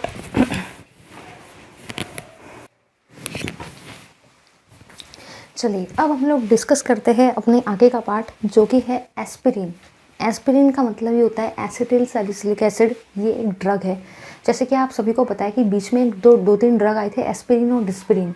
तो जब भी आपका सर बहुत दुखता था तो आप लोग क्रोसिन की जगह पे एस्पिरिन को लेते थे, जो कि आपका डिस्पिरिन भी आप उसको बोलते थे ना, कि चुटकी में करे सर दर्द गायब, ऐसा ही कुछ तो भी आता था कि डिस्पिरिन जो होता है वो ऐसे एक एक्शन करती थी, वो एडवर्टाइज में बोलती थी चुटकी में करे सर दर्द गायब, ऐसा ही कुछ तो भी था ना। तो बेसिकली वो जो एस्पिरिन या डिस्पिरिन था वो सर दर्द की दवाई थी, बट उसके कुछ साइड इफ़ेक्ट्स थे कि स्किन पे बहुत सारे लोगों को स्पॉट्स हो रहे थे, स्किन में डैमेजेस दिखने को मिल रहे थे, क्रैक्स दिख रही थी स्किन में। इसी के साथ साथ बहुत सारी साइड इफ़ेक्ट्स उसको देखने को मिल रहे थे। तो इसीलिए एसिडिटी का प्रॉब्लम हो रहा था, इसलिए वो ड्रग अभी फ़िलहाल यूज़ नहीं किया जाता है। आप लोग क्रोसिन को ही लेते हो सर दर्द के लिए, एस्पिरिन का आप फ़िलहाल तो यूज़ नहीं करते हो at the moment, but definitely aspirin जो है वो इम्पॉर्टेंट है with respect to its preparation. तो बेसिकली इसका प्रिपरेशन बहुत बार पेपर में पूछ रहता है। सो लेट्स डिस्कस एस्पिरिन और acetyl salicylic acid and its preparation also. चलिए अब हम लोग डिस्कस कर रहे हैं अपने आगे का पार्ट, जो कि है प्रिपरेशन ऑफ एस्पिरिन। अब पेपर में हमेशा इसको एस्पिरिन नाम से ही पूछा जाएगा, बट अगर आपको एस्पिरिन वर्ड दिखता है तो एस्पिरिन वर्ड से आप बिल्कुल भी प्रेडिक्ट नहीं कर पाएंगे कि ये ड्रग का स्ट्रक्चर कैसा है। अगर आप इस नाम से उसका स्ट्रक्चर ही प्रेडिक्ट नहीं कर पा रहे हैं तो प्रिपरेशन करना तो बहुत ही दूर की बात है भाई, समझे या नहीं समझे। मतलब अगर आपको एस्पिरिन का प्रिपरेशन करवाने का है तो सबसे पहले तो आपको ये पता होना चाहिए कि एस्पिरिन का स्ट्रक्चर कैसा है। अगर स्ट्रक्चर ही नहीं पता रहेगा तो प्रिपरेशन कहाँ से करने वाले हो भाई। तो अब टेंशन दिमाग में आता है कि भाई मैं स्ट्रक्चर कैसे याद करूँ। टेंशन लेने की ज़रूरत नहीं है, क्योंकि अंकिता फ़िलहाल एट द मोमेंट आपके साथ है और मैं आपको बताऊँगी कि एस्पिरिन का स्ट्रक्चर कैसे क्या याद रखने का है। तो सबसे पहली चीज़ तो आपको ये याद रखना है कि एस्पिरिन को ही बोला जाता है एसिटिल सैलिसिलिक एसिड। याद रखना, एस्पिरिन को ही हम लोग एसिटिल सैलिसिलिक एसिड भी बोलते हैं, ठीक है। चलिए अब आपको बनाने का है एसिटिल सैलिसिलिक एसिड, वो मैं समझाती हूँ, थोड़ा सा वेट करो। तो सबसे पहले देखो अपन लोग क्या क्या करने वाले हैं। अब आपको इतना समझ गया कि एस्पिरिन का एक और नाम क्या होता है, एसिटिल सैलिसिलिक एसिड। चलो अब आपको नाम तो क्लियर हो गया कि एस्पिरिन का है दूसरा नाम होता है एसिटिल सैलिसिलिक एसिड। अब आप स्ट्रक्चर भी बना सकते हो, लेकिन एस्पिरिन नाम से आप स्ट्रक्चर नहीं बना सकते हो एस्पिरिन ड्रग का। बट अगर आपको एस्पिरिन का दूसरा नाम एसिटिल सैलिसिलिक एसिड पता है तो आप आराम से एस्पिरिन का स्ट्रक्चर बना सकते हो। मतलब कहना मुझे ये है कि बेसिकली अगर आपको स्ट्रक्चर बनाने का है तो आपको उसका दूसरा ईजी वाला नाम पता होना चाहिए। अब ये जो नाम है ये दो चीज़ों से बना हुआ है, पहला है एसिटिल और सेकेंड है सैलिसिलिक। एसिटिल जो है वो आपको मिलता है एसिटिक एनहाइड्रेट से। याद रखना, जब आप एसिटिक एनहाइड्राइड को लेते हो तो ये हुआ भाई आपका एसिटिक एनहाइड्राइड। जब आपने एसिटिक एनहाइड्राइड को लिया तो उससे आपको मिलता है एसिटिल वाला पार्ट, और दूसरा आपको क्या दिख रहा है, सैलिसिलिक एसिड। मतलब अब आपको यहाँ पे जो एसिड लेना पड़ेगा वो आप कौन सा एसिड लेंगे, वो आप लेंगे सैलिसिलिक एसिड। तो आई होप ये क्लियर हो गया, क्योंकि जैसे कि इसका नाम ही है एस्पिरिन, तो एस्पिरिन का मतलब ही होता है एसिटिल सैलिसिलिक एसिड। और देखो कैसे याद रखेंगे, इसमें आपको इसी स्पेलिंग के अंदर में दिख रहा है ए, इस ए का मतलब होता है एसिटिल, ऐसे आप याद रखो। इसी स्पेलिंग के अंदर में आपको दिख रहा है एस, इस एस का मतलब होता है सैलिसिलिक एसिड। तो एस्पिरिन, ए फॉर एसिटिल ऐसे याद रखो, एस फॉर सैलिसिलिक, तो एसिटिल सैलिसिलिक एसिड। अब ये चीज़ तो समझ गई, डायग्राम भी बन जाएगा। एसिटिल मतलब ही आपको मिलता है एसिटिक एनहाइड्रेट से, और सैलिसिलिक एसिड के लिए मैंने सैलिसिलिक एसिड को ले लिया। ये रिएक्शन जनरली आप लोग करवाते हो H+ आयन के प्रेजेंस में, और H+ आयन के साथ में शायद आप लोग इसमें पिरिडिन भी ले लेते हो, हाँ लेते हैं। चलो आगे डिस्कस करते हैं। इसका नाम होता है सैलिसिलिक एसिड, इसका नाम होता है एसिटिक एनहाइड्राइड, ठीक है। अब देखो आप लोग क्या करने वाले हो, करने वाले कुछ भी नहीं हो, बेसिकली यहाँ से आप लोग निकालेंगे H और यहाँ से आप लोग निकालेंगे ये वाला पार्ट। तो ये पूरा का पूरा पार्ट पहले ही आप लोग बाहर कर देंगे। तो क्या क्या आपको बाहर करना है ज़रा ध्यान से देखो, यहाँ से H और यहाँ से CH3 डबल बॉन्ड O। तो अगर आप लोग ध्यान से देखते हो तो देखो यहाँ पे क्या क्या बनने वाला है। यहाँ पे आपको दिख रहा है CH3, यहाँ पे आपको दिख रहा है C डबल बॉन्ड O, यहाँ पे आपको दिख रहा है O, और यहाँ पे आपको दिख रहा है H। मतलब सबसे पहले आपने छोटे मोटे बाई प्रोडक्ट जो फ़िलहाल तो एट द मोमेंट आपके कुछ भी काम का नहीं है उसको बाहर कर दिया। तो क्या क्या बाहर किया, CH3, C double bond O और H, ये चीज़ आपने यहाँ से बाहर कर दी। ठीक है, अब ज़रा देखो यहाँ पे क्या क्या बचा है। अगर आप लोग ध्यान से देखते हो तो अब यहाँ पे दो चीज़ें बची है। एक पार्ट बचा है आपका ये वाला और सेकेंड पार्ट बचा है आपका ये वाला। तो ये दोनों चीज़ को आप एक दूसरे के साथ में ज्वाइन कर देंगे। तो देखो क्या क्या बचा है। ये बचा है आपका बेंजीन रिंग, इसको मैंने एज इट इज़ लिखा। यहाँ पे आपको दिख रहा है COOH, इसको भी मैंने एज इट इज़ लिखा। यहाँ पे आपको दिख रहा है O, उसको भी मैंने एज इट इज़ लिखा। अब यहाँ से H और ये इतना पार्ट तो बाहर चले गया, तो यहाँ पे क्या बचा, C double bond O CH3। तो ये C double bond O CH3 को आप यहाँ पे लिख देंगे। ठीक है, इसको बोलते हैं एस्पिरिन।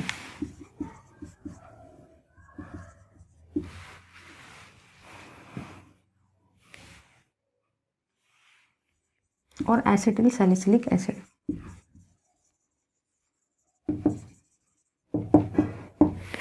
ठीक है, एक बार रिवाइज कर लेते हैं। एस्पिरिन का नाम ही ए मतलब एसिटिल, एस मतलब सैलिसिलिक, तो एस्पिरिन का दूसरा नाम क्या है, एसिटिल सैलिसिलिक एसिड। अगर बनाना है तो पहले आपने सैलिसिलिक एसिड को लिया, फिर आपने एसिटिक एनहाइड्रेट को लिया। यहाँ से H और ये पूरा का पूरा पार्ट एसिटिक एसिड के फॉर्म में बाहर निकल रहा है, तो बचा क्या, बेंजीन रिंग, COOH, O और ये C double bond O CH3। बहुत बार पेपर में ऐसा भी आया है, draw the structure of aspirin. आपको पेपर में कभी कभी 2 मार्क के लिए एस्पिरिन का स्ट्रक्चर भी पूछा गया है बहुत बार, इसलिए ये अच्छे से करना, इसलिए मैंने इतना टाइम देके पढ़ाया है। लो इस पार्ट का स्क्रीनशॉट। चलिए अब हम लोग डिस्कस करते हैं basically oxidation of primary alcohol, secondary alcohol और टर्शरी अल्कोहल को हम लोग डिस्कस कर रहे हैं, जिसमें हम लोग देखेंगे कि कैसे क्या हम लोग अल्कोहल से बनाते हैं carbonyl compound aldehyde ketone carboxylic acid को। चलिए डिस्कस करते हैं। अभी जो मैं पढ़ाने वाली हूँ बहुत ज़्यादा इंपॉर्टेंट है, इसलिए मेरी आप सभी से रिक्वेस्ट है कि अच्छे से वहाँ पे ध्यान देना। चलिए अब हम लोग डिस्कस कर रहे हैं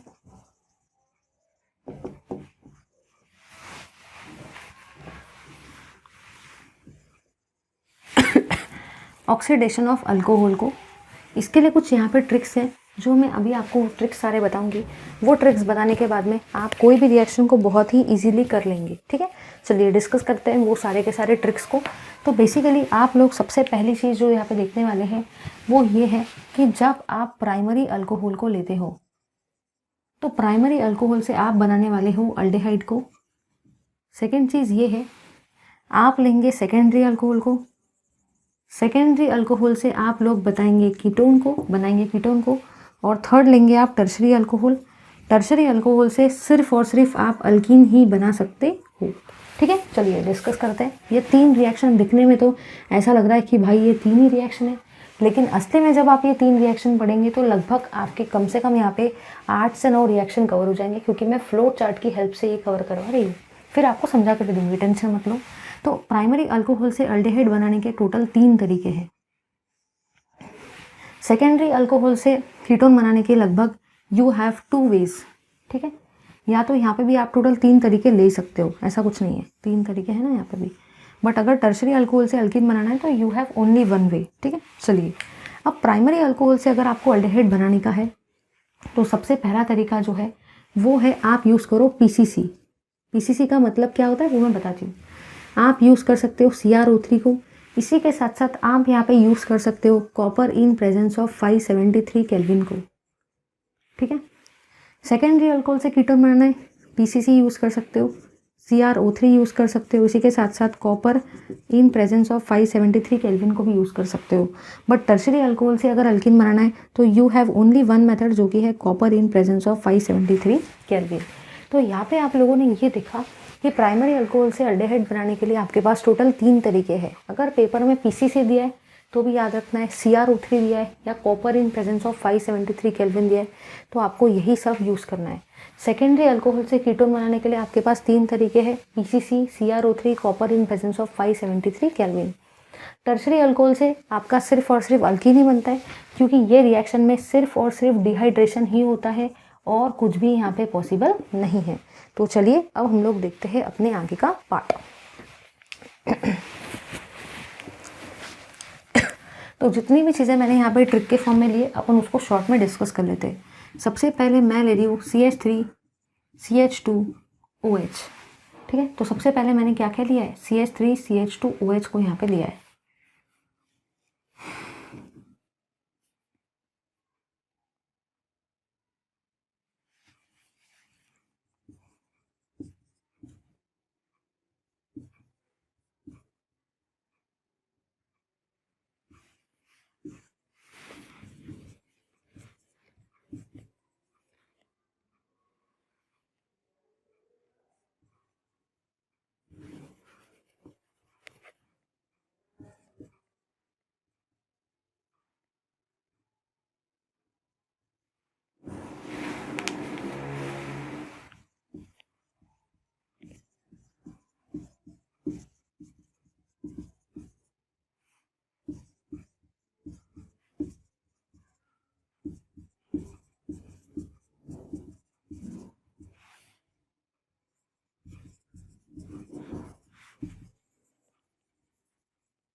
चलिए अब ज़रा इधर देखना, यहाँ पे इसका नाम ही है ऑक्सीडेशन, पता है ना।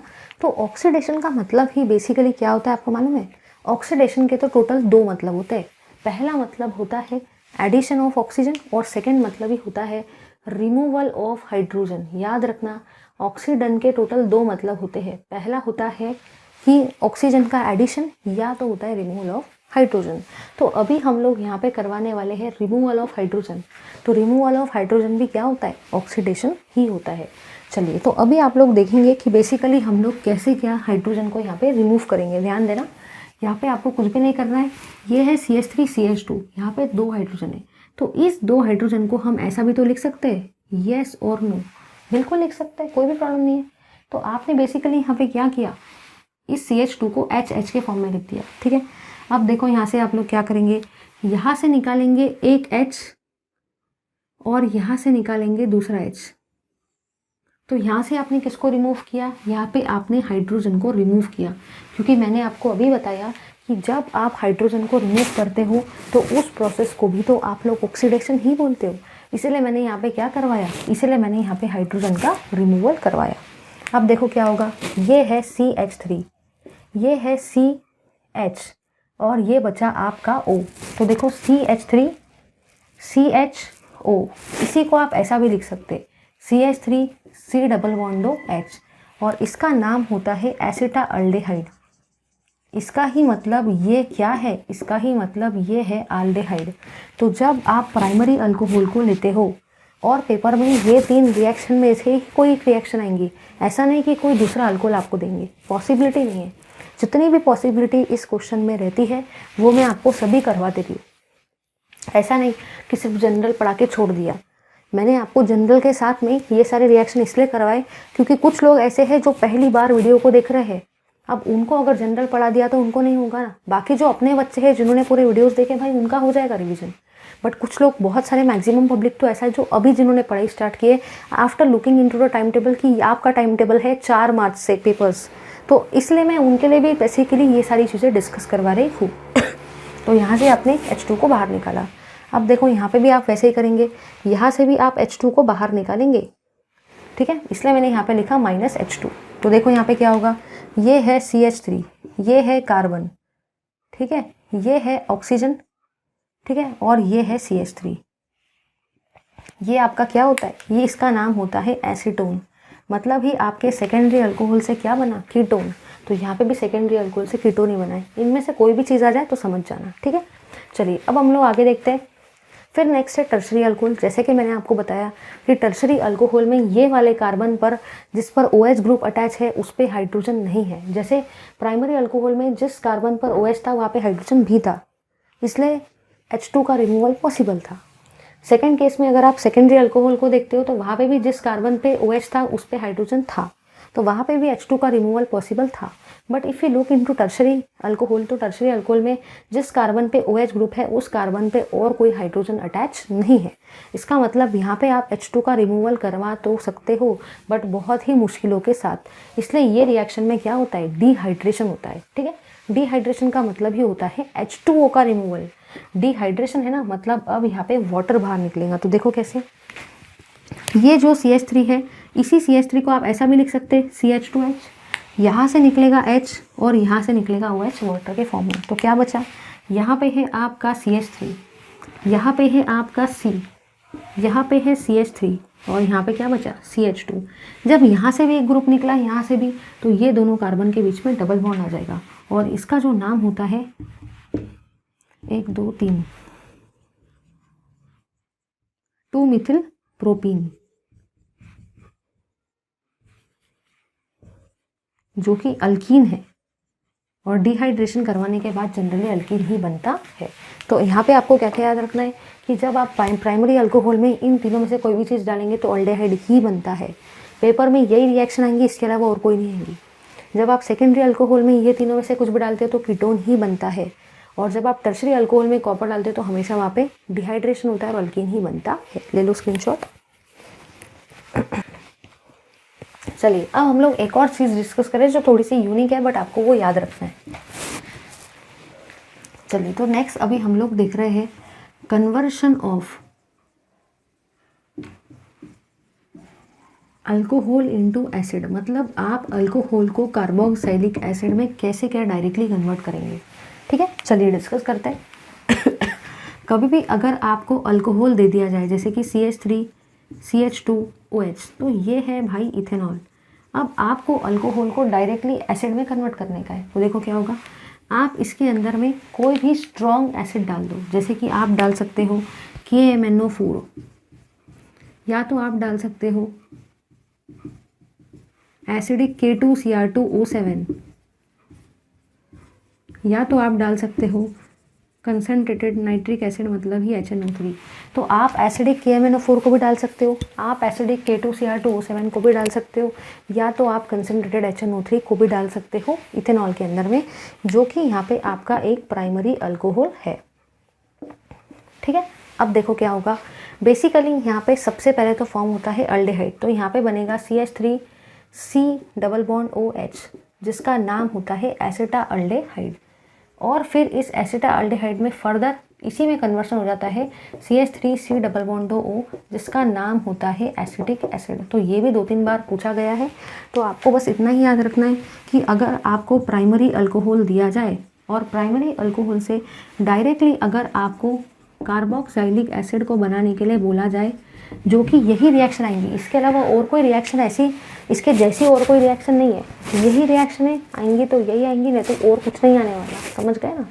तो अगर प्राइमरी अल्कोहल से आपको कार्बोक्सिलिक एसिड बनाना है तो सबसे पहले तो यहाँ पे अल्डेहाइड तो बनता ही है, और फिर ये अल्डेहाइड अपने आप कार्बोक्सिलिक एसिड में कन्वर्ट हो जाता है। और आप लोग क्या क्या डालते हो, एसिडिक KMNO4 डाल सकते हो, या तो आप डाल सकते हो एसिडिक K2Cr2O7, या तो आप डाल सकते हो कंसनट्रेटेड HNO3 को। ठीक है, ले लो इस बात का स्क्रीनशॉट। चलिए अब हम लोग डिस्कस कर रहे हैं रिएक्शंस ऑफ फिनॉल की, आपको जो फिनॉल है वो कौन से रिएक्शंस शो करता है। चलिए गाइस, ज़्यादा टाइम वेस्ट किए बिना डिस्कस करते हैं रिएक्शंस ऑफ फिनॉल को। चलिए तो देखते हैं रिएक्शंस ऑफ फिनॉल को।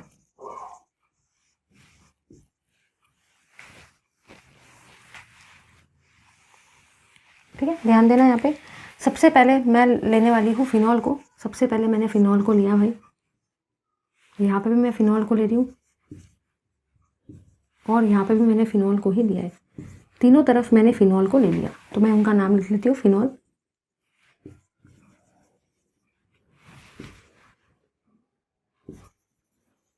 ठीक है, अब देखो आप लोग क्या करने वाले हो। फिनॉल जो होता है टोटल आपको 2 टाइप के रिएक्शन दिखाएगा। यहाँ पे ये वाला फिनॉल भी वैसा ही, और यहाँ पे ये वाला फिनॉल भी वैसा ही। ठीक है, चलिए डिस्कस करते हैं।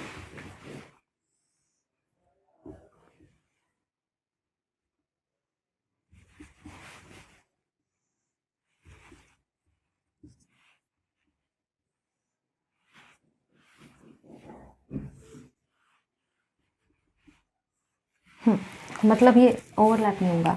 सबसे पहले अपन लोग ले रहे हैं bromine water, Br2 in presence of H2O, जिसको आप लोग ब्रोमीन वाटर भी बोलते हो। सेकेंडली अपन लोग ले रहे हैं bromine in presence of CH2।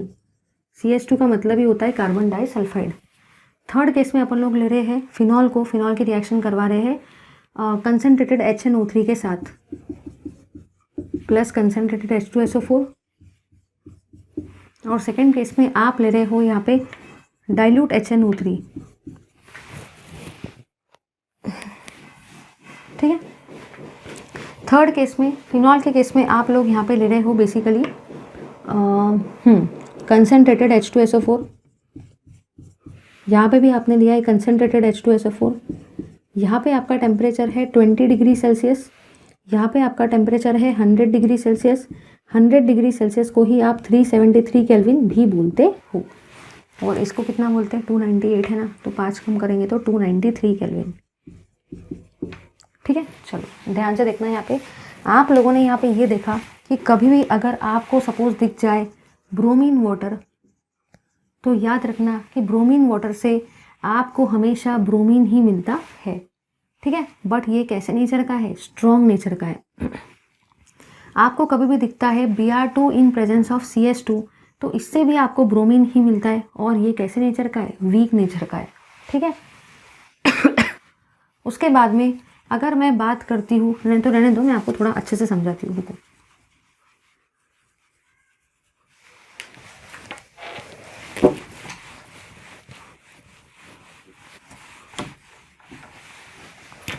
अगर आप फिनॉल को लेते हो और फिनॉल के अंदर में अगर आप सपोज मैंने फिनॉल को लिया है और फिनॉल के अंदर में सपोज मैंने कोई भी स्ट्रॉन्ग चीज़ डाली है, तो फिनॉल के तीनों पोजीशंस पे सब्स्टिट्यूशन होगा।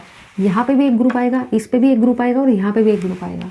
बट अगर वही फिनॉल में मैंने वीक चीज़ डाली, तो वीक चीज़ डालने के बाद आपको टोटल 2 टाइप के प्रोडक्ट दिखते हैं। वीक चीज़ डालने के बाद में आपको टोटल 2 टाइप के प्रोडक्ट दिखते हैं। पहला प्रोडक्ट होता है ऑर्थो और सेकंड प्रोडक्ट होता है पैरा। ऐसे टोटल 2 प्रोडक्ट देखने को मिलते हैं। ठीक है, आपको याद रखना है ब्रोमीन वाटर, इसी के साथ साथ कंसनट्रेटेड HNO3, इसी के साथ साथ बस इतना ही।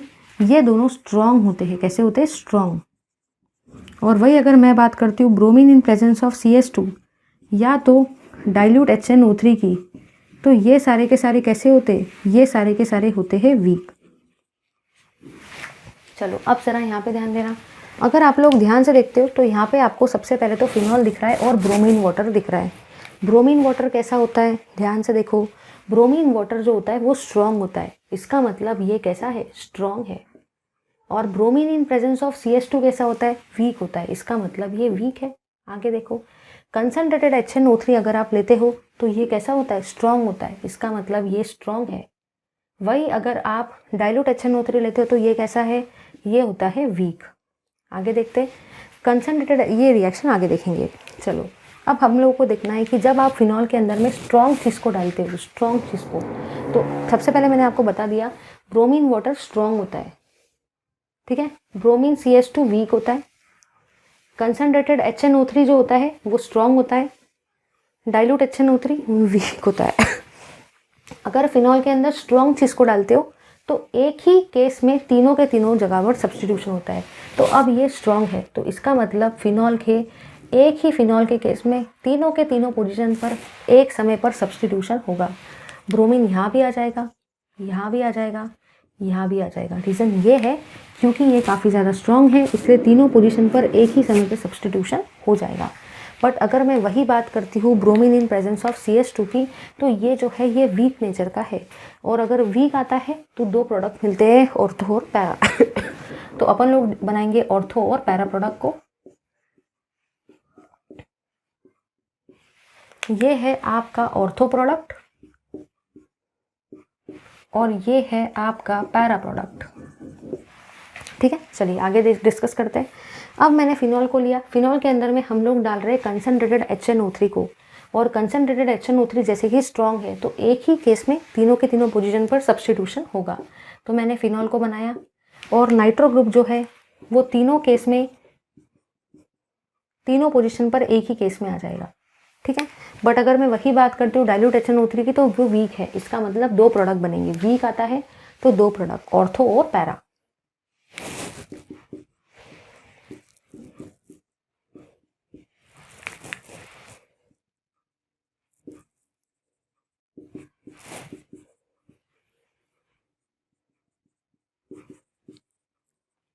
चलो अब बात करते हैं कंसनट्रेटेड सल्फ्यूरिक एसिड की।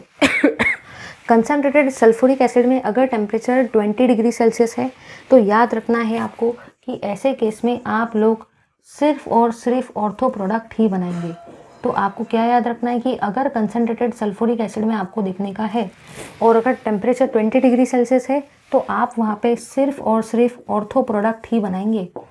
और अगर टेम्परेचर 100 डिग्री सेल्सियस है, इसका ही मतलब 373 केल्विन है, तो ऐसे केस में आप वहाँ पे पैरा प्रोडक्ट ही बनाएंगे। ठीक है, तो ले लो इस पार्ट का स्क्रीनशॉट। ठीक है, तो आई होप ये सभी को क्लियर हो गया है कि अगर फिनॉल के अंदर में स्ट्रॉन्ग चीज़ डालते हैं तो एक ही केस में एक ही प्रोडक्ट में तीनों पोजीशन पर सब्स्टिट्यूशन होता है OH ग्रुप के साथ में। अगर आपने फिनॉल में वीक चीज़ डाला तो 2 प्रोडक्ट मिलते हैं, ऑर्थो और पैरा। चलिए आगे देखते हैं। चलिए अब हम लोग देख रहे हैं फिनॉल की अलग अलग रिएक्शंस को कि कैसे क्या फिनॉल आपको अलग अलग रिएक्शन शो करता है। चलिए गाइस, ज़्यादा टाइम वेस्ट किए बिना डिस्कस करते हैं various different types of reactions of phenol को। ठीक है, अब देखो पहली रिएक्शन क्या है। पहली रिएक्शन ये है कि आप फिनॉल को लेंगे और फिनॉल के अंदर में डालेंगे CrO3 को, जिसे को आप बोलते हो Na2Cr2O7 in presence of H2SO4। Second reaction जो आप लोग देखने वाले हो वो ये है कि आप लोग फिनॉल को लेंगे और फिनॉल के अंदर में डालेंगे जिंक को, और फिर इसकी रिएक्शन देखेंगे। ये जनरली जिंक डस्ट होता है। फिर तीसरी चीज़ हम लोग लेंगे फिनॉल को और फिनॉल के अंदर में आप लोग डालने वाले हो 3H2 को, मतलब ही 3 हाइड्रोजन को, और ये जो रिएक्शन है ये आप करवाएंगे in presence of nickel as a catalyst. चलिए डिस्कस करते हैं। तो सबसे पहले आपने फिनॉल को लिया। तीनों केसेस में आपने एक ही चीज़ ली जिसका नाम है फिनॉल।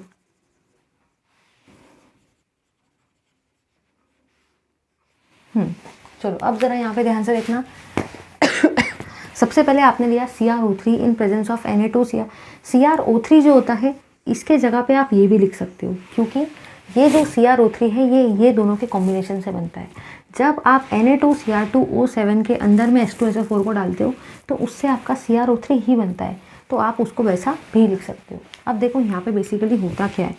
यहाँ पे अगर आप ध्यान से देखते हो तो फिनॉल जो होता है ना उसका बेसिकली ऑक्सीडेशन होता है और यहाँ पे एक डायरेक्ट प्रोडक्ट बनता है जिसका नाम होता है बेंजोक्विनोन। याद रखना कि जब आप फिनॉल में CrO3 और Na2Cr2O7 in presence of H2SO4 को डालते हो, ये आइदर ये या तो ये, तो यहाँ पे आपका जो कंपाउंड बनता है उसका नाम होता है बेंजोक्विनोन।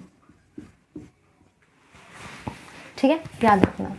सेकेंड थिंग, ये तीनों ही रिएक्शन इंपॉर्टेंट है। ये तीनों में से कोई भी बहुत बार एनी वन आती है, 100% इंपॉर्टेंट है ये। ठीक है, चलिए आगे देखते हैं। अब जिंक, आपको याद रखना है कि जो जिंक होता है वो हमेशा लव करता है ऑक्सीजन को। जिंक ऑक्सीजन को बहुत ज़्यादा लव करता है, समझ गए ना। तो अब देखो यहाँ पे होता क्या है। यहाँ से ये वाला ऑक्सीजन और यहाँ से ये वाला जिंक जो है ये ZNO के फॉर्म में बाहर निकल जाते हैं। क्योंकि जिंक ऑक्सीजन को बहुत ज़्यादा लव करता है इसलिए ये ZNO के फॉर्म में बाहर निकल गया। तो अब देखो यहाँ पे क्या बचा। यहाँ पे बची है आपकी बेंजीन रिंग। तो मैंने ये बेंजीन रिंग को एज इट इज़ लिखा और यहाँ पे आपको दिख रहा है ये हाइड्रोजन, मतलब ये जो चीज़ बनी है इसका नाम क्या है, इसका नाम है बेंजीन। ठीक है, चलिए आगे देखते हैं। जब आपने फिनॉल के अंदर में हाइड्रोजन को डाला तो बेसिकली यहाँ पे जो हो रहा है वो हो रहा है रिडक्शन, और रिडक्शन का मतलब ही क्या होता है, रिडक्शन का मतलब ही होता है एडिशन ऑफ हाइड्रोजन। ठीक है, तो अब देखो क्या होगा। ये है आपकी रिंग। जब आप यहाँ पे हाइड्रोजन को ऐड करेंगे तो एक हाइड्रोजन यहाँ पे ऐड किया, एक हाइड्रोजन यहाँ पे ऐड किया, तो ये डबल बॉन्ड सिंगल बॉन्ड में कन्वर्ट हो गया। सिमिलरली एक हाइड्रोजन यहाँ पे, एक हाइड्रोजन यहाँ पे, तो ये डबल बॉन्ड भी सिंगल बॉन्ड में कन्वर्ट हो गया। एक हाइड्रोजन यहाँ पे, एक हाइड्रोजन यहाँ पे, तो ये डबल बॉन्ड भी आपका सिंगल बॉन्ड में कन्वर्ट हो गया। और ये वाला OH group as it is, इसका नाम होता है साइक्लोहेक्सेनॉल। तो चलो एक बार रिवाइज कर लेते हैं। सबसे पहले अगर आप बेंजीन के अंदर में डालते हो CrO3 और Na2Cr2O7 in presence of H2SO4 तो उससे बेंजोक्विनोन बनता है।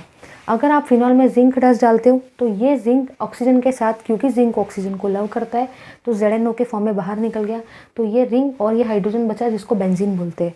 अगर आप फिनॉल में थ्राइस ऑफ हाइड्रोजन डालते हो, मतलब ही आप फिनॉल का अगर रिडक्शन करवा रहे हो, तो ये सारे के सारे डबल बॉन्ड सिंगल बॉन्ड में कन्वर्ट हो जाएंगे और इससे यहाँ पे जो चीज़ बनेंगी उसका नाम रहेगा साइक्लोहेक्सेनॉल। ले लो इस पार्ट का स्क्रीनशॉट।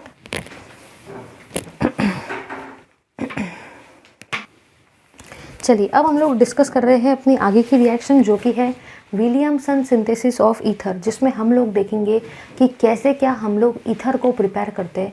ये जो मेथड है ये बहुत ज़्यादा इंपॉर्टेंट है क्योंकि इस मेथड में आप ईथर को प्रिपेयर करने वाले हो।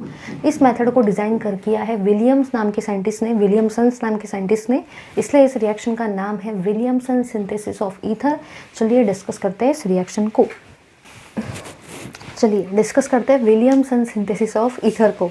बेसिकली यहाँ पे आप ईथर को बनाने वाले हो, मतलब ही ROR को बनाने वाले हो। ठीक है, इसी ऑक्सीजन को मैं ऐसा लिखती हूँ ताकि आपको ये पेपर में याद रहेगा। चलिए आगे देखते हैं। यहाँ पे देखो करने का क्या है। यहाँ पे आप लोग लेते हो RX को, RX मतलब ही आप यहाँ पे लेते हो अल्किल हैलाइड को, सॉरी। इसके अंदर में आप लोग डालते हो NaOR को और फिर आप ये रिएक्शन करवाते हो। ठीक है, इसको बोला जाता है सोडियम अल्कोक्साइड। तो आपने अल्किल हैलाइड के अंदर में जो डाला वो है सोडियम अल्कोक्साइड, और फिर आप ये वाली रिएक्शन करने वाले हो। ठीक है, अब मैं इसके जैसे एक और रिएक्शन ले लेती हूँ, लेकिन इस रिएक्शन की एक कंडीशन है, और वो कंडीशन ये है कि यहाँ पे जो अल्किल हैलाइड लिया जाता है ये प्राइमरी अल्किल हैलाइड ही रहना चाहिए, must be primary alkyl halide. अगर यहाँ पे गलती से भी अल्किल हैलाइड सेकेंडरी आ गया तो वहाँ पे विलियमसन सिंथेसिस ऑफ ईथर वाली रिएक्शन नहीं होती है। तो आपको ये चीज़ अपने दिमाग में बहुत अच्छे से फिट कर लेनी है कि कभी भी अगर आप विलियमसन सिंथेसिस ऑफ ईथर करवाते हो तो ऐसे केस में आपका ईथर का तो फॉर्मेशन होगा ही, no doubt, but second thing यहाँ पे ये है कि ईथर का फॉर्मेशन तभी होगा, वो reaction Williamson synthesis of ether तभी होगी जब आपने अल्किल हैलाइड जो लिया है वो प्राइमरी है। तो रिएक्शन करवाने से पहले तो आप एक बार चेक कर लो कि क्या जो अल्किल हैलाइड आपने लिया है वो प्राइमरी है या नहीं है। अगर प्राइमरी है तो विलियमसन सिंथेसिस ऑफ ईथर होगा, और अगर प्राइमरी नहीं है तो भाई विलियमसन सिंथेसिस ऑफ ईथर वाली रिएक्शन भी नहीं होंगी और ईथर भी प्रिपेयर नहीं होगा। चलिए अब डिस्कस कर लेते हैं अपन लोग एक रिएक्शन को लेके। CH3 Br ले लेते हैं भाई। सेकेंड रिएक्शन ले लो, CH3 CH2 Br। इसके अंदर में डालते हैं NaOCH3। यहाँ पे भी आप ले लो NaOCH3। चलिए चेक कर लो, इस अल्किल हैलाइड का नाम है मिथिल ब्रोमाइड। इसका नाम होता है भाई मिथिल ब्रोमाइड, और ये जो है ये आपका प्राइमरी अल्किल हैलाइड है। इसका मतलब यहाँ पे आप विलियमसन सिंथेसिस ऑफ ईथर वाली रिएक्शन करवा सकते हो। सेकेंडरी अगर आप यहाँ पे देखते हो तो इसका नाम है इथिल ब्रोमाइड, और ये भी फॉर योर का इंफॉर्मेशन प्राइमरी अल्किल हैलाइड ही है। ठीक है, चलिए आगे देखेंगे। इसका नाम होता है सोडियम मिथॉक्साइड। क्योंकि यहाँ पे आपको मिथिल ग्रुप दिख रहा है इसलिए मैंने इसको बुलाया सोडियम मिथॉक्साइड, और ये भी है आपका सोडियम मिथॉक्साइड। अब दोनों ही तरफ आपका जो अल्किल हैलाइड है वो प्राइमरी नेचर का है। इसका मतलब आप लोग यहाँ पे ये करवा सकते हो विलियमसन सिंथेसिस ऑफ ईथर। देखो अब होगा क्या, करना कुछ भी नहीं है, यहाँ से निकलेगा Na और यहाँ से निकलेगा X। तो सबसे पहले क्या बाहर निकल रहा है, NaX। यहाँ पे भी वैसा है, यहाँ से निकलेगा Na, यहाँ से निकलेगा Br। तो सबसे पहले क्या फॉर्म निकल रहा है, क्या फॉर्म हो रहा है, बाई प्रोडक्ट NaBr। यहाँ पे भी वैसा ही, यहाँ से निकलेगा Br, यहाँ से निकलेगा Na। तो सबसे पहले मैंने छोटे मोटे बाई प्रोडक्ट NaBr को कर दिया बाहर। अब देखो क्या क्या बचा है, यहाँ पे बचा है R और यहाँ पे बचा है OR। तो ज्वाइन कर देंगे R OR को, और ये बन गया आपका ईथर। यहाँ पे भी वैसा ही, यहाँ पे दिख रहा है CH3, यहाँ पे दिख रहा है OCH3, तो बना दो CH3 OCH3, और ये बन गया आपका ईथर। इसको आप डाइमिथिल ईथर भी बोल सकते हो।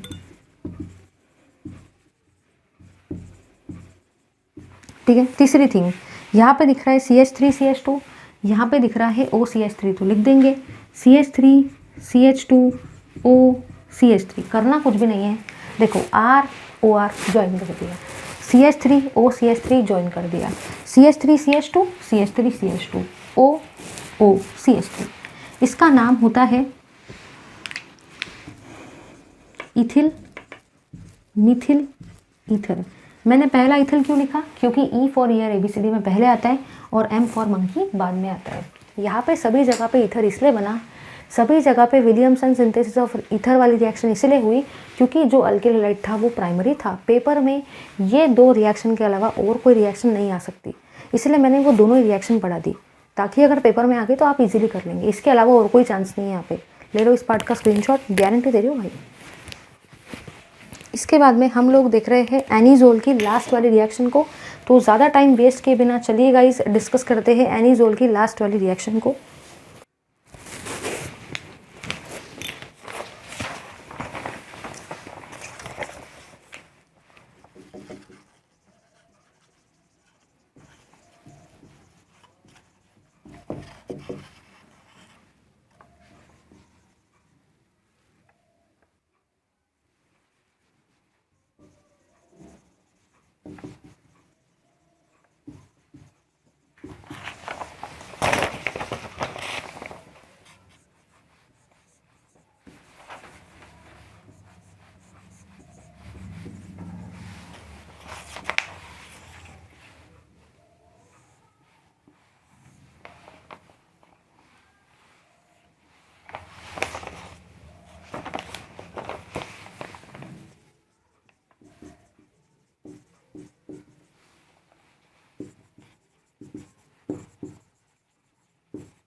चलिए अब हम लोग ये जो है इसको बोला जाता है एनिजोल, याद रखना इसको हम लोग एनिजोल बोलते हैं। और एनिजोल का एक और नाम होता है फिनिल मिथिल ईथर भी। अब आप एनिजोल के टोटल 4 टाइप की रिएक्शंस करवा रहे हो, bromine acetic acid, CH3Cl, CH3C double bond OCl, और ये वाली जो रिएक्शन होती है इसको बोला जाता है फ्रीडल क्राफ अल्काइलेशन रिएक्शन, क्योंकि आप यहाँ पे अल्काइलेशन करवाने वाले हो। सेकेंड रिएक्शन को बोला जाता है फ्रीडल क्राफ असाइलेशन रिएक्शन, क्योंकि आप यहाँ पे असाइलेशन करवाने वाले हो। थर्ड रिएक्शन को बोला जाता है नाइट्रेशन ऑफ एनिजोल, और फर्स्ट वाली रिएक्शन को बोला जाता है ब्रोमिनेशन ऑफ एनिजोल, क्योंकि आप यहाँ पे एनिजोल के साथ सब कुछ करवा रहे हो, राइट। अब देखो यहाँ पे क्या करना है, करना कुछ भी नहीं है ज़्यादा, सभी जगह पे सबसे पहले तो आप एनिजोल को 2-2 बार लिख दो। मतलब आपको एक तो आइडिया मिल ही गया होगा भाई कि यहाँ पे प्रोडक्ट कौन से बनने वाले, इसलिए सबसे पहले आप एनिजोल को 2 बार लिख देंगे तो आपका वैसे भी प्रॉब्लम सॉल्व हो जाएगा।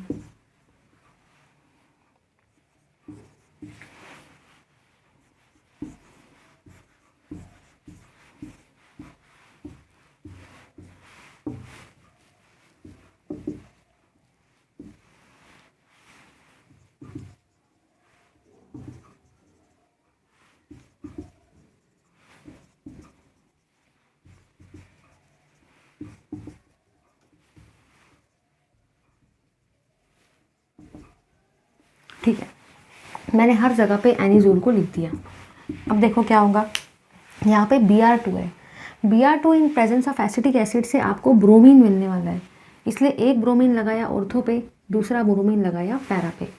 ठीक है, फ्रीडल क्राफ अल्काइलेशन में आपको यहाँ पे जो ग्रुप मिलने वाला है वो है CH3, जो कि अल्काइल ग्रुप है, तो एक ग्रुप लगाया ऑर्थो पे, एक ग्रुप लगाया पैरा पे।